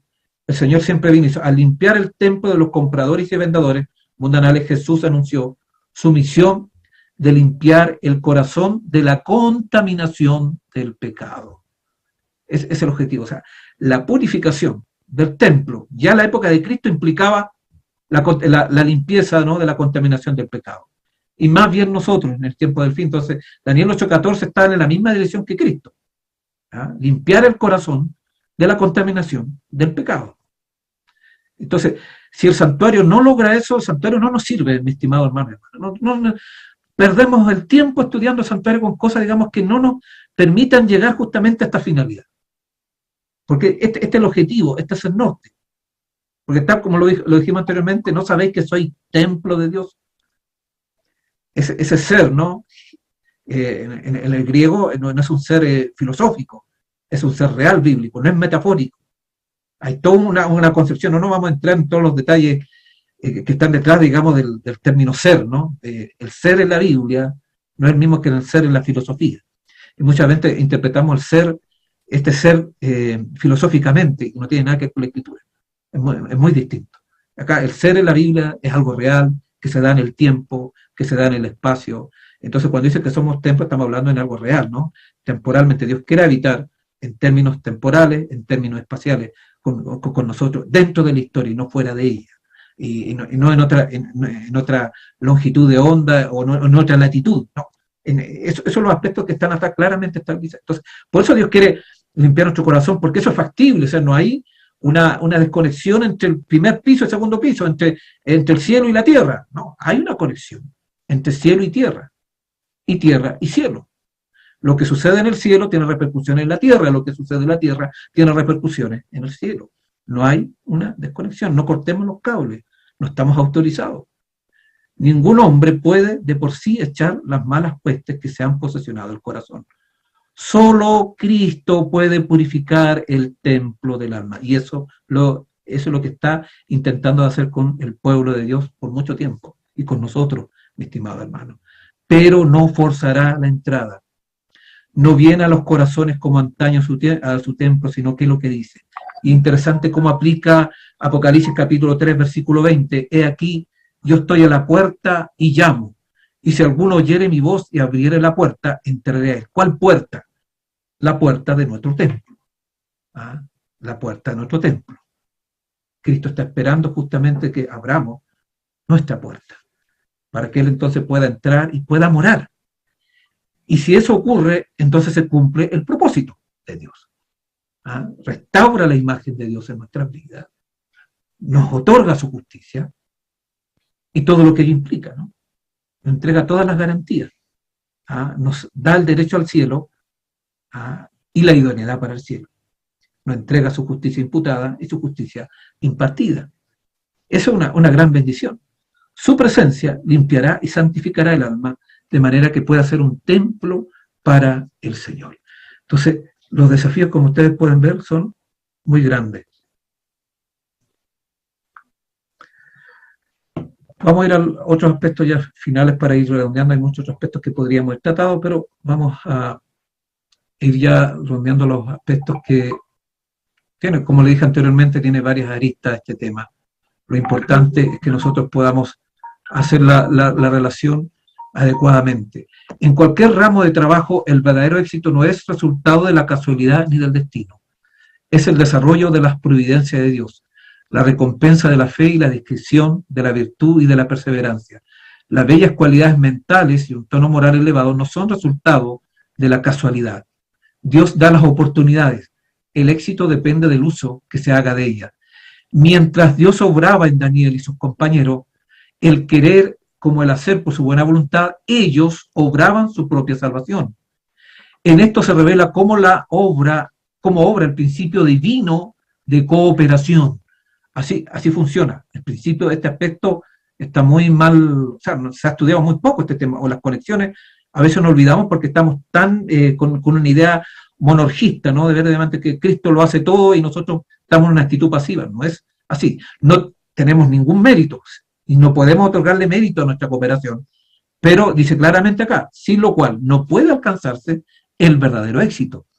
De nada vale el esfuerzo humano sin el poder divino. Ese es el monorgismo humano. Ese es el monorgismo humano, es típico, digamos, de corrientes pelagianas.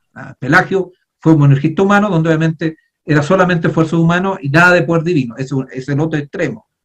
Y el otro extremo es cuál es, sin el esfuerzo humano, monergismo divino, que es propio de las religiones reformadas particularmente, el divino, digamos, no tiene utilidad para muchos. Para que la gracia de Dios no sea impartida, debemos hacer nuestra parte. Su gracia no es dada para obrar en nosotros el querer y el hacer. Y acá viene algo interesante, ¿no? Nunca para reemplazar nuestro esfuerzo. Así que si no hay esfuerzo humano, el Señor no puede operar justamente este plan divino. Tenemos que buscar al Señor, tenemos que generar las instancias, hacer las planificaciones, ordenar nuestra vida para que Dios entonces nos pueda dar su poder. Nosotros podemos añadir, sumar cosas, pero el único que puede multiplicar es Cristo, el poder de Dios. Y es gracias a su poder entonces que nosotros somos salvos.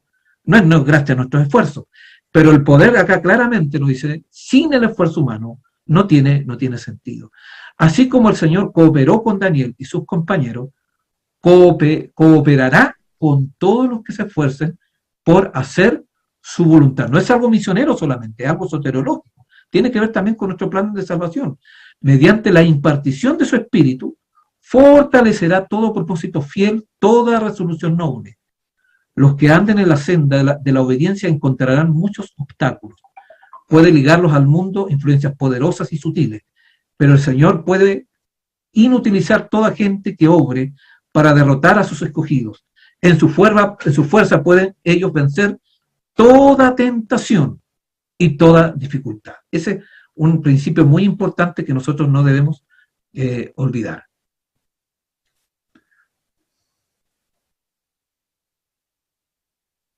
Bueno, ya lo vimos anteriormente, y ahí viene el tema del mensaje 1088, que ya lo vimos en otro tema anterior.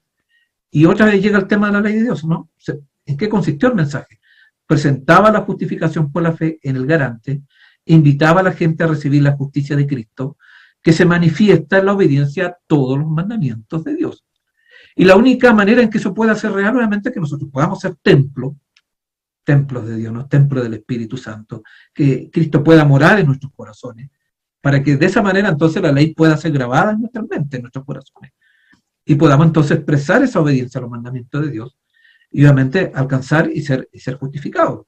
Porque obviamente la justificación va a ser producto por la fe, por la obediencia. Como resultado de la obediencia de Adán, cada ser humano es un transgresor de la ley, vendido al pecado. A menos que se arrepiente y convierta, está bajo las ataduras de la ley sirviendo a Satanás. Cayendo en los engaños del enemigo y llevando testimonio contra los preceptos de Jehová, pero, y acá viene un aspecto importante, pero la perfecta obediencia a los requerimientos de la ley, el hombre es justificado. Solamente mediante la fe de Cristo es posible una obediencia tal. O sea, la obediencia a los requerimientos de la ley, obviamente, es la base para poder ser justificado. Y eso está en consonancia con lo que dice Pablo en Romanos capítulo 2, versículo 13, ¿no? Que son los hacedores de la ley los que serán justificados. Así que esto no es algo nuevo, eso está también en la Escritura. Cuesta aceptarlo cuando tenemos una visión unilateral de la justificación por la fe, tenemos una visión monorgista de la salvación, entonces estos elementos no van a entrar. Pero esa no es la posición bíblica. Entonces, esa es la invitación, ir a lo que Dios nos ha entregado por revelación. Y que es muy claro, reitero, la cita, y hay otras más, muchas más, son muy claras con respecto a lo que Dios espera justamente de su pueblo.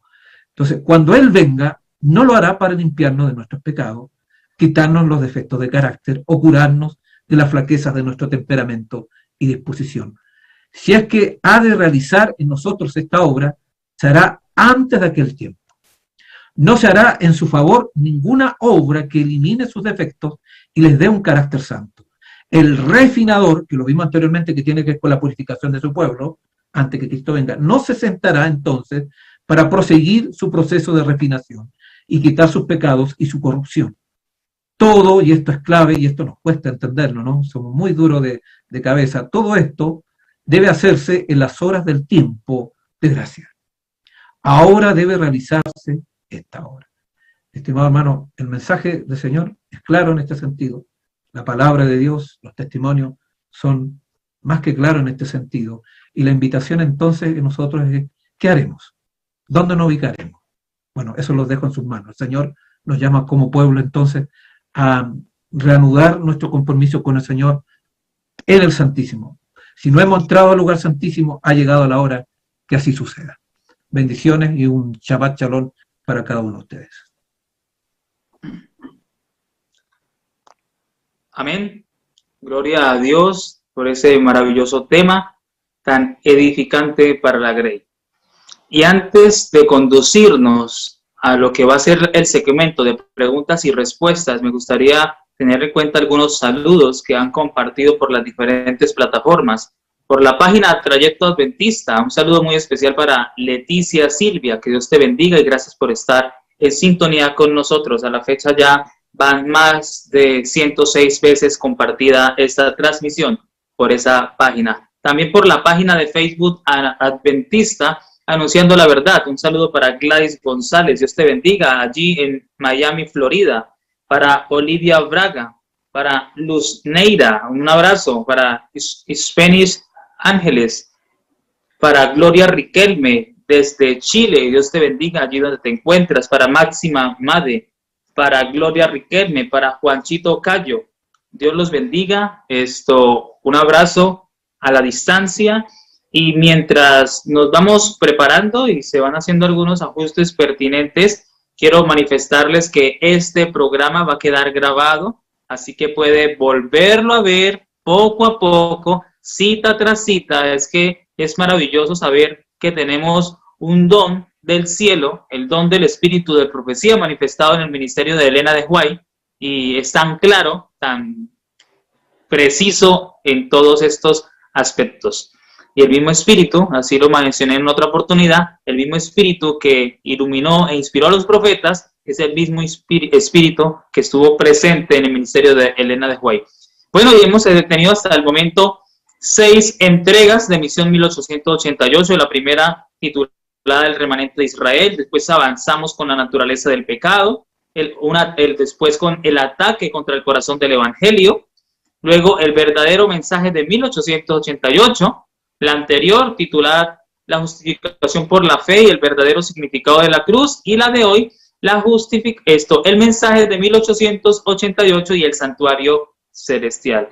Para la próxima semana se van a abordar temas acerca del pecado desde una perspectiva ontológica y temas posteriores acerca de la perfección. ¿Es posible? ¿Por qué es posible? Los fundamentos bíblicos y el espíritu de profecía, la obra pro salud y su lugar e importancia en relación al mensaje de 1888. Es fundamental para el pueblo de Dios que va a estar de pie en los últimos días en este último gran conflicto. Y la vindicación, esa que se genera de manera oportuna en esa población de esos 144,000 que van a estar vivos y listos para la traslación en los méritos de Cristo.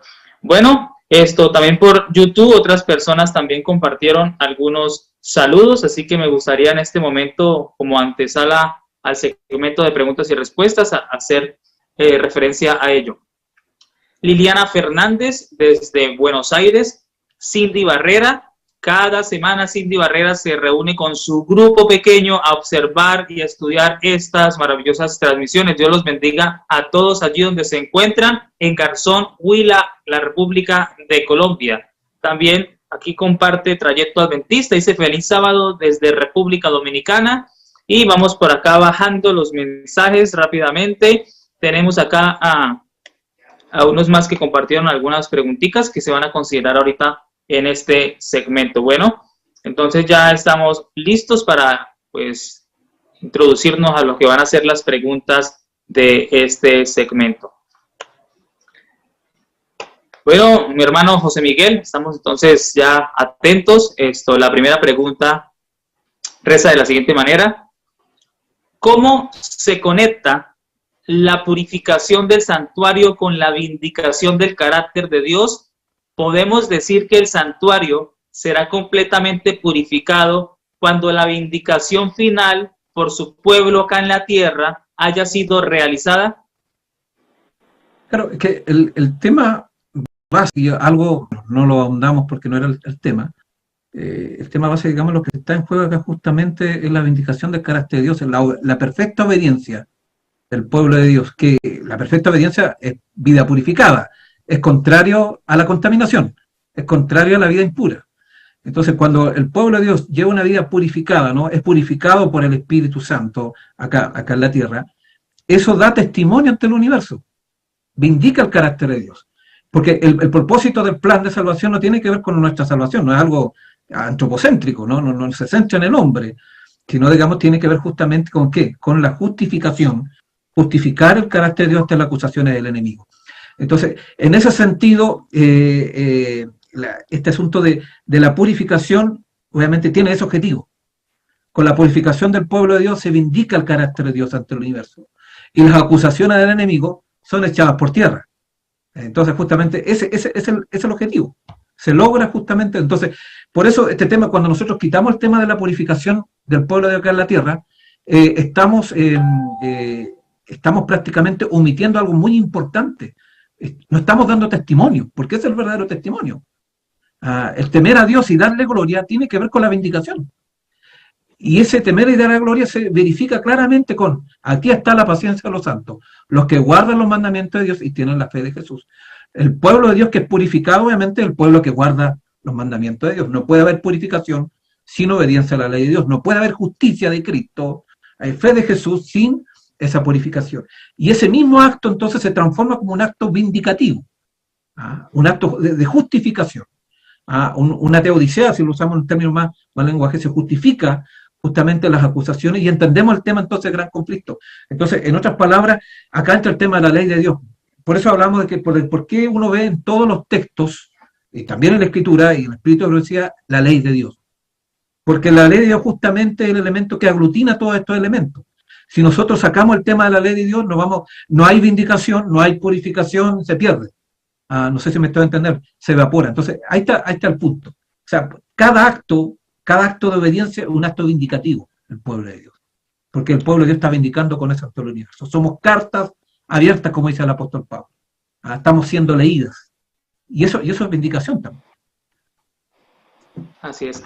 Amén, muy oportuna su respuesta. Y bueno, por lo general pues surge una idea muy contradictoria en la cual se dice que no se va a poder vencer el pecado en esta tierra, y el detalle es que si el Señor Jesús murió en la cruz y también pues el efecto de limpiarnos de todo pecado para seguir pecando, entonces no tiene sentido ese sacrificio en la cruz.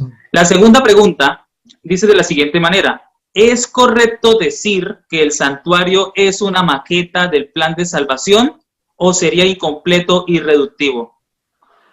Es que es más que una maqueta, o sea, el modelo está en el cielo, sabemos, pero el santuario tiene varias aristas, varios involucrados. Hay un edificio en el cielo que fue el modelo que se le entregó justamente a Moisés en la construcción del santuario terrenal. Está la ley de Dios, está el lugar santísimo, está el lugar santísimo donde Cristo ahora está haciendo su última labor de expiación por los seres humanos, pero es más que eso también. Implica lo que hablábamos anteriormente, la presencia de Dios en sus criaturas, desde sus serafines, ángeles, hasta sus seres humanos. Esa es la otra cara del santuario. Reitero, que esa cara está desdibujada dentro de nuestro pueblo, nos cuesta entenderlo porque, bueno, algunos con temor de no caer en panteísmo, ¿no? Porque obviamente el mismo Kellogg habló de estos temas, el tema del templo viviente, entonces da como una idea que fuera algo místico, pero no tiene nada que ver con misticismo. Tiene que ver con una realidad que el enemigo lamentablemente ha distorsionado, pero es un aspecto fundamental. O sea, el verdadero estudio del santuario tiene que estar conectado con la tierra, no quedarse solamente en el cielo. El cielo obviamente nos garantiza, en el cielo está nuestro registro, pero acá en la tierra está el pueblo de Dios que tiene que ser limpiado, que tiene que ser purificado, y eso está claramente expresado, el pueblo de Dios que tiene que vindicar además. No porque obviamente sean los macanudos, no mucho esto es labor del hombre, no porque sea labor de hombre, no, sino porque es necesario dentro de este plan de salvación y necesario dentro del gran conflicto. Por eso es importante entender el gran conflicto, que es la otra cara del santuario. O sea, ahí están los dos grandes temas importantes cuando uno estudia la Biblia. El tema del santuario y el tema del gran conflicto son los dos grandes temas que nos entregan luz entonces para entender. Si no tenemos claro estos dos temas, nos va a ser difícil entender el tema de la vindicación. Nos va a ser difícil entender el tema de la purificación. Pero si tenemos claramente delineado nuestra mente el tema del gran conflicto, que tenemos mucha luz como pueblo de Dios, de paso, entonces no vamos a tener estos conflictos. Estas tensiones se derivan de porque no estamos leyendo los testimonios y no estamos leyendo bien la Escritura. Por eso vienen estas tensiones. Pero los pioneros no tuvieron tensiones. De hecho, no solamente Ellen White, si uno ve Crozier, que fue uno de los que entendió este tema del santuario inicialmente, Joseph Bay, ellos claramente relacionaron la purificación del cielo con el santuario y no tuvieron tensiones alguna. Ellen White tampoco ve alguna tensión. Las tensiones las tienen los teólogos y algunos estudiosos, digamos, que lamentablemente tienen presuposiciones evangélicas. Y esas presuposiciones evangélicas no les permiten entonces entender esta conexión. Pero una vez que nosotros depuramos esas presuposiciones evangélicas, entonces vamos a entender este tema en su justa proporción. Entonces ahí está la tensión, pero ni el enjuague ni los pioneros hablaron de estos temas abiertamente y no vieron ningún tema de complicación. Nosotros no hemos complicado, pero eso es otra historia. Exacto. Por eso, por ejemplo, hay una cita muy interesante que debería generar asilo en nuestro corazón, una que se encuentra en mensajes selectos cuando habla del caso de Indiana. El Espíritu Profecía dice que Dios exhorta a su pueblo que tiene ante sí luz en la palabra y en los testimonios para que lea, considere y obedezca. No más fuentes. Tenemos la Biblia y el Espíritu de Profecía y estas fuentes son suficientes para poder entender lo que Dios quiere que nosotros hagamos en estos últimos días. La siguiente pregunta dice: si la doctrina del santuario es propia de los adventistas y determina nuestra teología, ¿la comprensión del santuario nos conduce a una justificación por la fe también única? sea, eso único, o sea, único en el contexto en que estamos, sí, pero no único en el contexto bíblico y la historia de la salvación, porque el plan siempre ha sido el mismo. No tuvimos habían otros textos que tenía donde dice claramente el Señor de que tanto la dispensación antigua y nueva, antiguo y nuevo pacto, el Señor siempre ha obrado de la misma manera. O sea, la justificación por la fe, de los términos que nosotros los conocemos, siempre ha existido. ¿Cuál es la diferencia? Son los agregados, los complementos, pero en el fondo lo que hace el Señor es reenfatizar simplemente. Pero no es que cambie el plan, no es que la justificación por la fe de Romanos fue una y que en el Antiguo Testamento no hubo justificación por la fe y que la justificación de 1088, son elementos que están interconectados si se los lee correctamente. Son las teorías teológicas las que hacen ver diferencias, pero son los constructos teológicos, ¿no? Son las teorías humanas. En la teología humana, justamente con las presuposiciones erróneas, las que justamente colocan una neblina al momento de entender este tema de la justificación, pero no son, la justificación por la fe siempre ha sido la misma, la salvación, dice claramente, ha sido siempre de la misma manera, la perfecta obediencia a la ley de Dios, eso dice el Espíritu de profecía, siempre ha sido lo mismo. Y por eso ustedes pueden ver de por qué Ellen White coloca la ley de Dios en el mensaje 1088, por qué lo coloca en el santuario, o sea, en cada parte aparece la ley de Dios, porque esa ha sido siempre la condición para salvarse, no existe otra. Y en eso el Señor no ha cambiado, no muda. Así que la justificación, ¿qué es lo que hace? Está ligada con eso, no es algo ajeno, tiene que ver justamente con esa realidad, porque otorga justamente el poder de Dios, digamos, que le da ese sabor especial justamente a esta obediencia. No es el esfuerzo humano nomás, es el poder divino, no nos olvidemos. No es solamente el poder solo. Cuando nos quedamos con el esfuerzo humano, entonces ahí estamos cayendo en un fariseísmo. Y ese es otro tema. El fariseísmo cuando nos quedamos con el esfuerzo humano. Pero si el poder divino es el que está operando, no tenemos nada que temer con el tema de la ley. Interesante. E interesante también cuando Ellen White habla de ese preciosísimo mensaje y habla acerca de las maneras como se expresa y se manifiesta la justificación por la fe, de una vez hace énfasis en que se manifiesta en la observancia y en la obediencia a todos los mandamientos de Dios, tal cual. No se puede descartar la ley de Dios en la justificación por la fe. La siguiente pregunta dice, ¿quienes no aceptan el don profético a través de Elena de White podrán entender y recibir el mensaje de 1888? O sea, en cierta manera, no en los términos, digamos, escatológicos en el aspecto, Pablo vivió el mensaje 1068, no en el sentido, o sea, guardando las proporciones, que se entienda bien lo que estoy diciendo, porque él entendió el tema de la justificación por la fe, y la entendió en términos de la obediencia, porque el apóstol Pablo habla de la obediencia, y habla de la ley de Dios, él no la anula. Entonces, en esos términos, el ADN de 1888, el mismo ADN del mensaje romano, y el mismo, digamos, de Génesis 3:15. ¿Te das cuenta? Pero obviamente, a medida que va avanzando el tiempo, el Señor va entregando más ingredientes. O sea, es más amplio, la comprensión es más amplia, pero no es que sea distinta. Esa es la diferencia, es más amplia. ¿Y por qué? Porque acá agrega, digamos, otros elementos que no estaban. Pablo no entendió bien el tema del gran conflicto, aunque hay elementos del gran conflicto, no entendió bien todos los aspectos de vindicación, pero hay elementos de vindicación en Pablo, pero de manera embrionaria están todos esos elementos. Pero no están desplegados porque, digamos, él responde a otra época. Pero en ese sentido, él vivió la justificación por la fe. La verdadera justificación por la fe la vivió Pablo, sin duda. Y no solamente Pablo, la vivió Juan. Si uno va a las cartas de Juan, Juan también habla de la justificación por la fe, pero con otro lenguaje. Pero está hablando de lo mismo. Si uno va a Pedro también, o sea, todos los apóstoles vivieron la justificación por la fe. Vivieron el ADN de 1888, que es el mismo. Solo digamos que ahora entra en otra etapa, ¿no? Una etapa ya de preparación, en la etapa del fin del tiempo. Entonces hay una intensificación. Eso es lo que nosotros vamos a agregar. Hay mayor luz. La luz que Dios le entregó a Ellen White obviamente fue mayor a la de Pablo. Y Pablo recibió mayor luz, digamos, que los profetas y que Moisés. Escalonadamente tenemos que entenderla. Pero las condiciones para Moisés, para los profetas, para Pablo, para Ellen White, para nosotros son las mismas. No ha cambiado. Eso no hay que olvidar. Hay que entender bien esa relación y no irnos a los extremos. Ok, queda un par de preguntas. Dice la siguiente. ¿Por qué tenemos cientos de exposiciones sobre el triple mensaje angélico? Considero que se enfoca allí. Que no dicen nada de 1888. ¿Es correcto ese mensaje? Por eso el mensaje 1888, si uno lo presenta como algo aislado, diferente, distinto, es incorrecto, porque está dentro del mensaje del tercer ángel. Y el mensaje del tercer ángel hay que expandirlo correctamente. Tiene que estar el tema de la justificación por la fe, que se expresó, digamos, de manera así como un llamado. O sea, lo que hace el Señor fue reiterar un mensaje que Dios ya le había entregado del enjuague. Porque si uno va a los escritos antes, 1888, el enjuague ya había hablado de estos temas. Lo que hace es que es una reiteración, y la reiteración no lo hizo solamente con el enjuague, lo hizo con John y Waggoner en ese momento.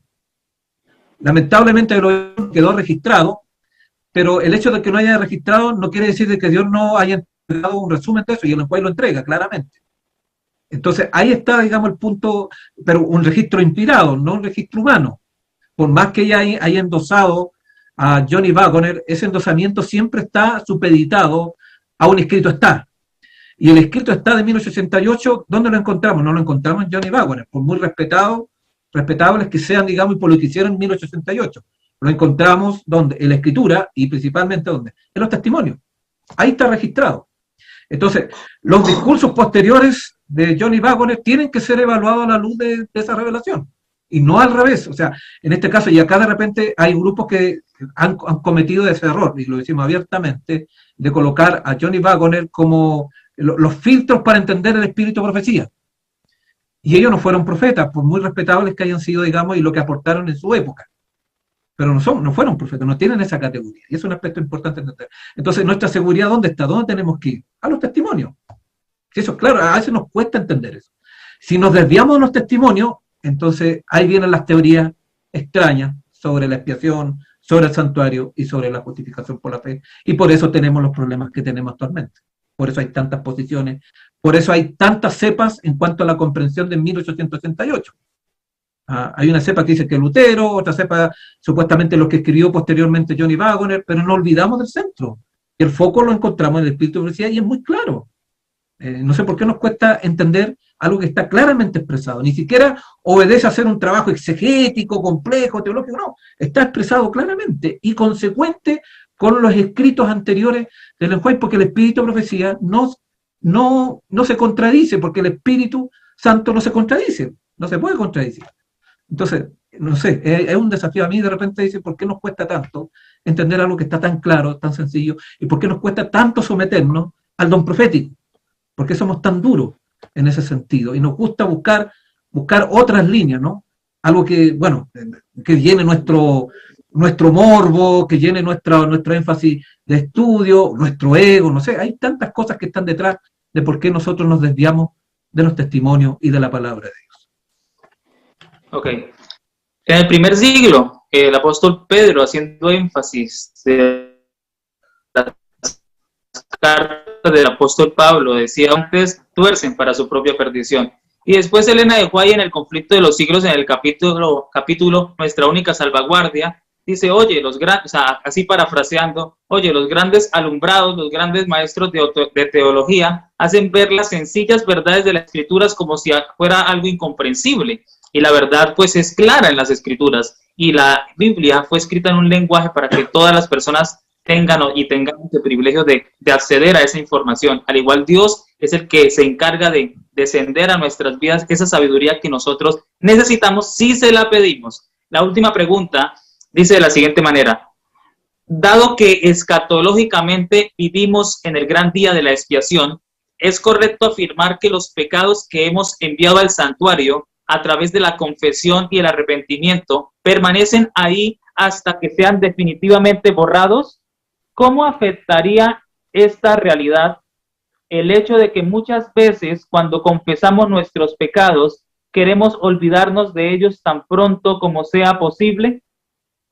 Algo larga esa pregunta. Claro. Sí, no, es larga. Ahora el enjuague dice claramente que los pecados son transferidos, tanto en el tabernáculo terrestre como en el celestial, figurativamente. Es un aspecto, digamos, básico.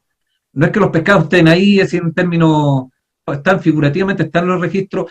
¿De qué forma son los registros? No lo sabemos. Bueno, ahí entraríamos a especular y no voy a especular, no me interesa especular, pero hay un registro claramente. Pero ese registro es un registro vivo de lo que somos, de nuestro carácter. Entonces, cuando el Señor perdona, claro, perdona. Es que cuando habla de eso, hay perdón, sí, real, sin duda. pero no es definitivo porque todavía no termina el plan. O sea, ¿es transitorio en qué sentido? ¿Es real? Sí. ¿Es efectivo? Sí. ¿Es transitorio por qué? Porque todavía no ha terminado la expiación. Porque todavía sigue. Y nosotros todavía seguimos. O sea, ¿cuándo termina la expiación para nosotros? Dos hechos muy claros. Si nos encontramos con vida, cuando Cristo obviamente termine su labor de intercesión en el Santísimo, o cuando nosotros bajamos o bajemos al sepulcro. Son las dos posibilidades.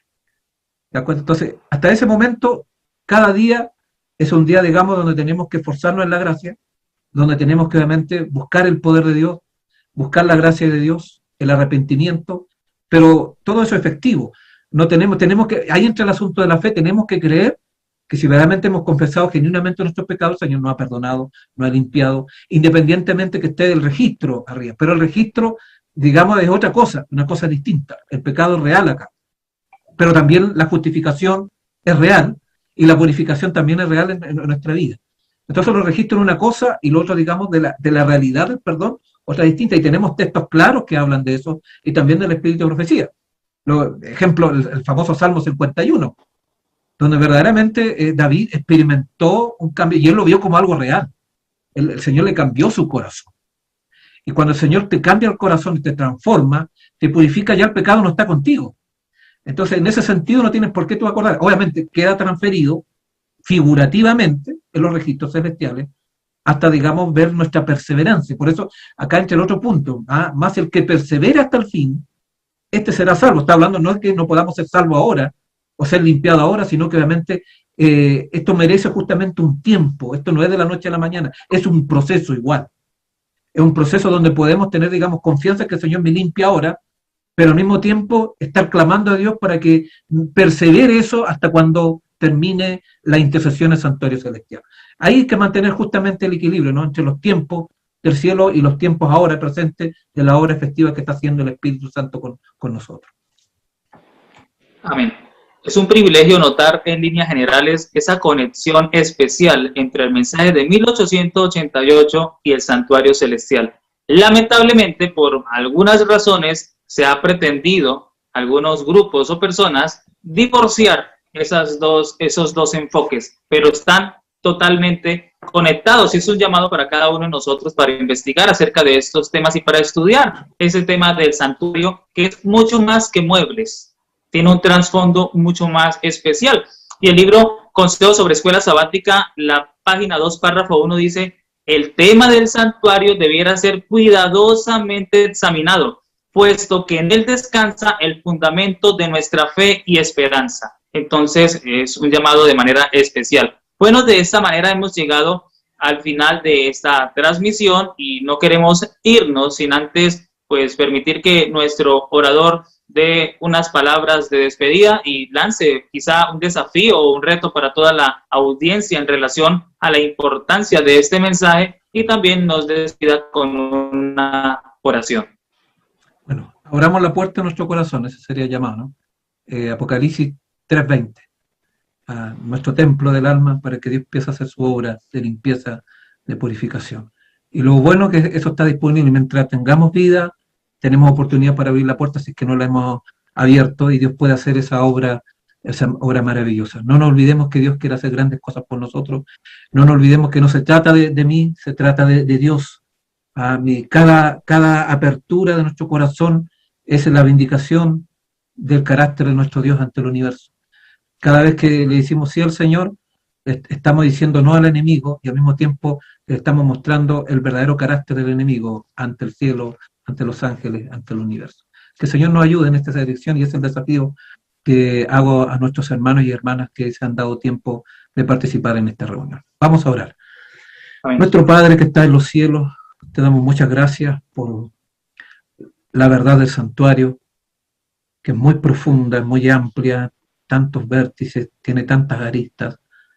Es tan maravilloso, Señor.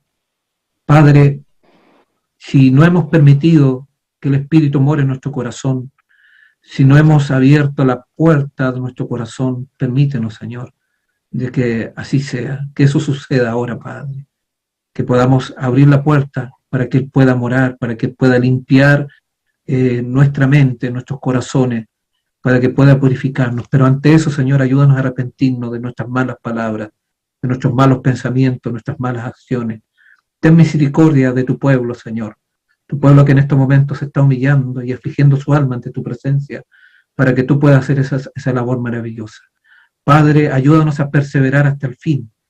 Ayúdanos a creer justamente, perfectamente, las cosas que tú has dejado claramente delineadas en tu palabra y en los testimonios. Padre eterno, haz que esta verdad nos ayude a entender nuestra manera de vivir, que esta verdad del santuario, con todos los elementos involucrados, nos permitan tomar las mejores decisiones en nuestra vida y prepararnos, Señor, para la traslación. Esto te lo ruego no porque haya mérito en nosotros, sino los méritos de Cristo Jesús. Amén. Amén. Amén. Gloria al Señor por ese mensaje. Más que sermones son seminarios que en realidad son muy edificantes. Cabe resaltar que este mensaje queda grabado aquí en el canal de Anunciando la Verdad de YouTube, el canal principal de transmisión, al cual le invitamos que pueda suscribirse, activar la campanita de notificaciones para que la próxima entrega pueda enviársele un mensaje. También la página Trayecto Adventista, que por Facebook es la página principal de transmisión, y los demás ministerios y páginas que se han vinculado también, allí quedará la información grabada.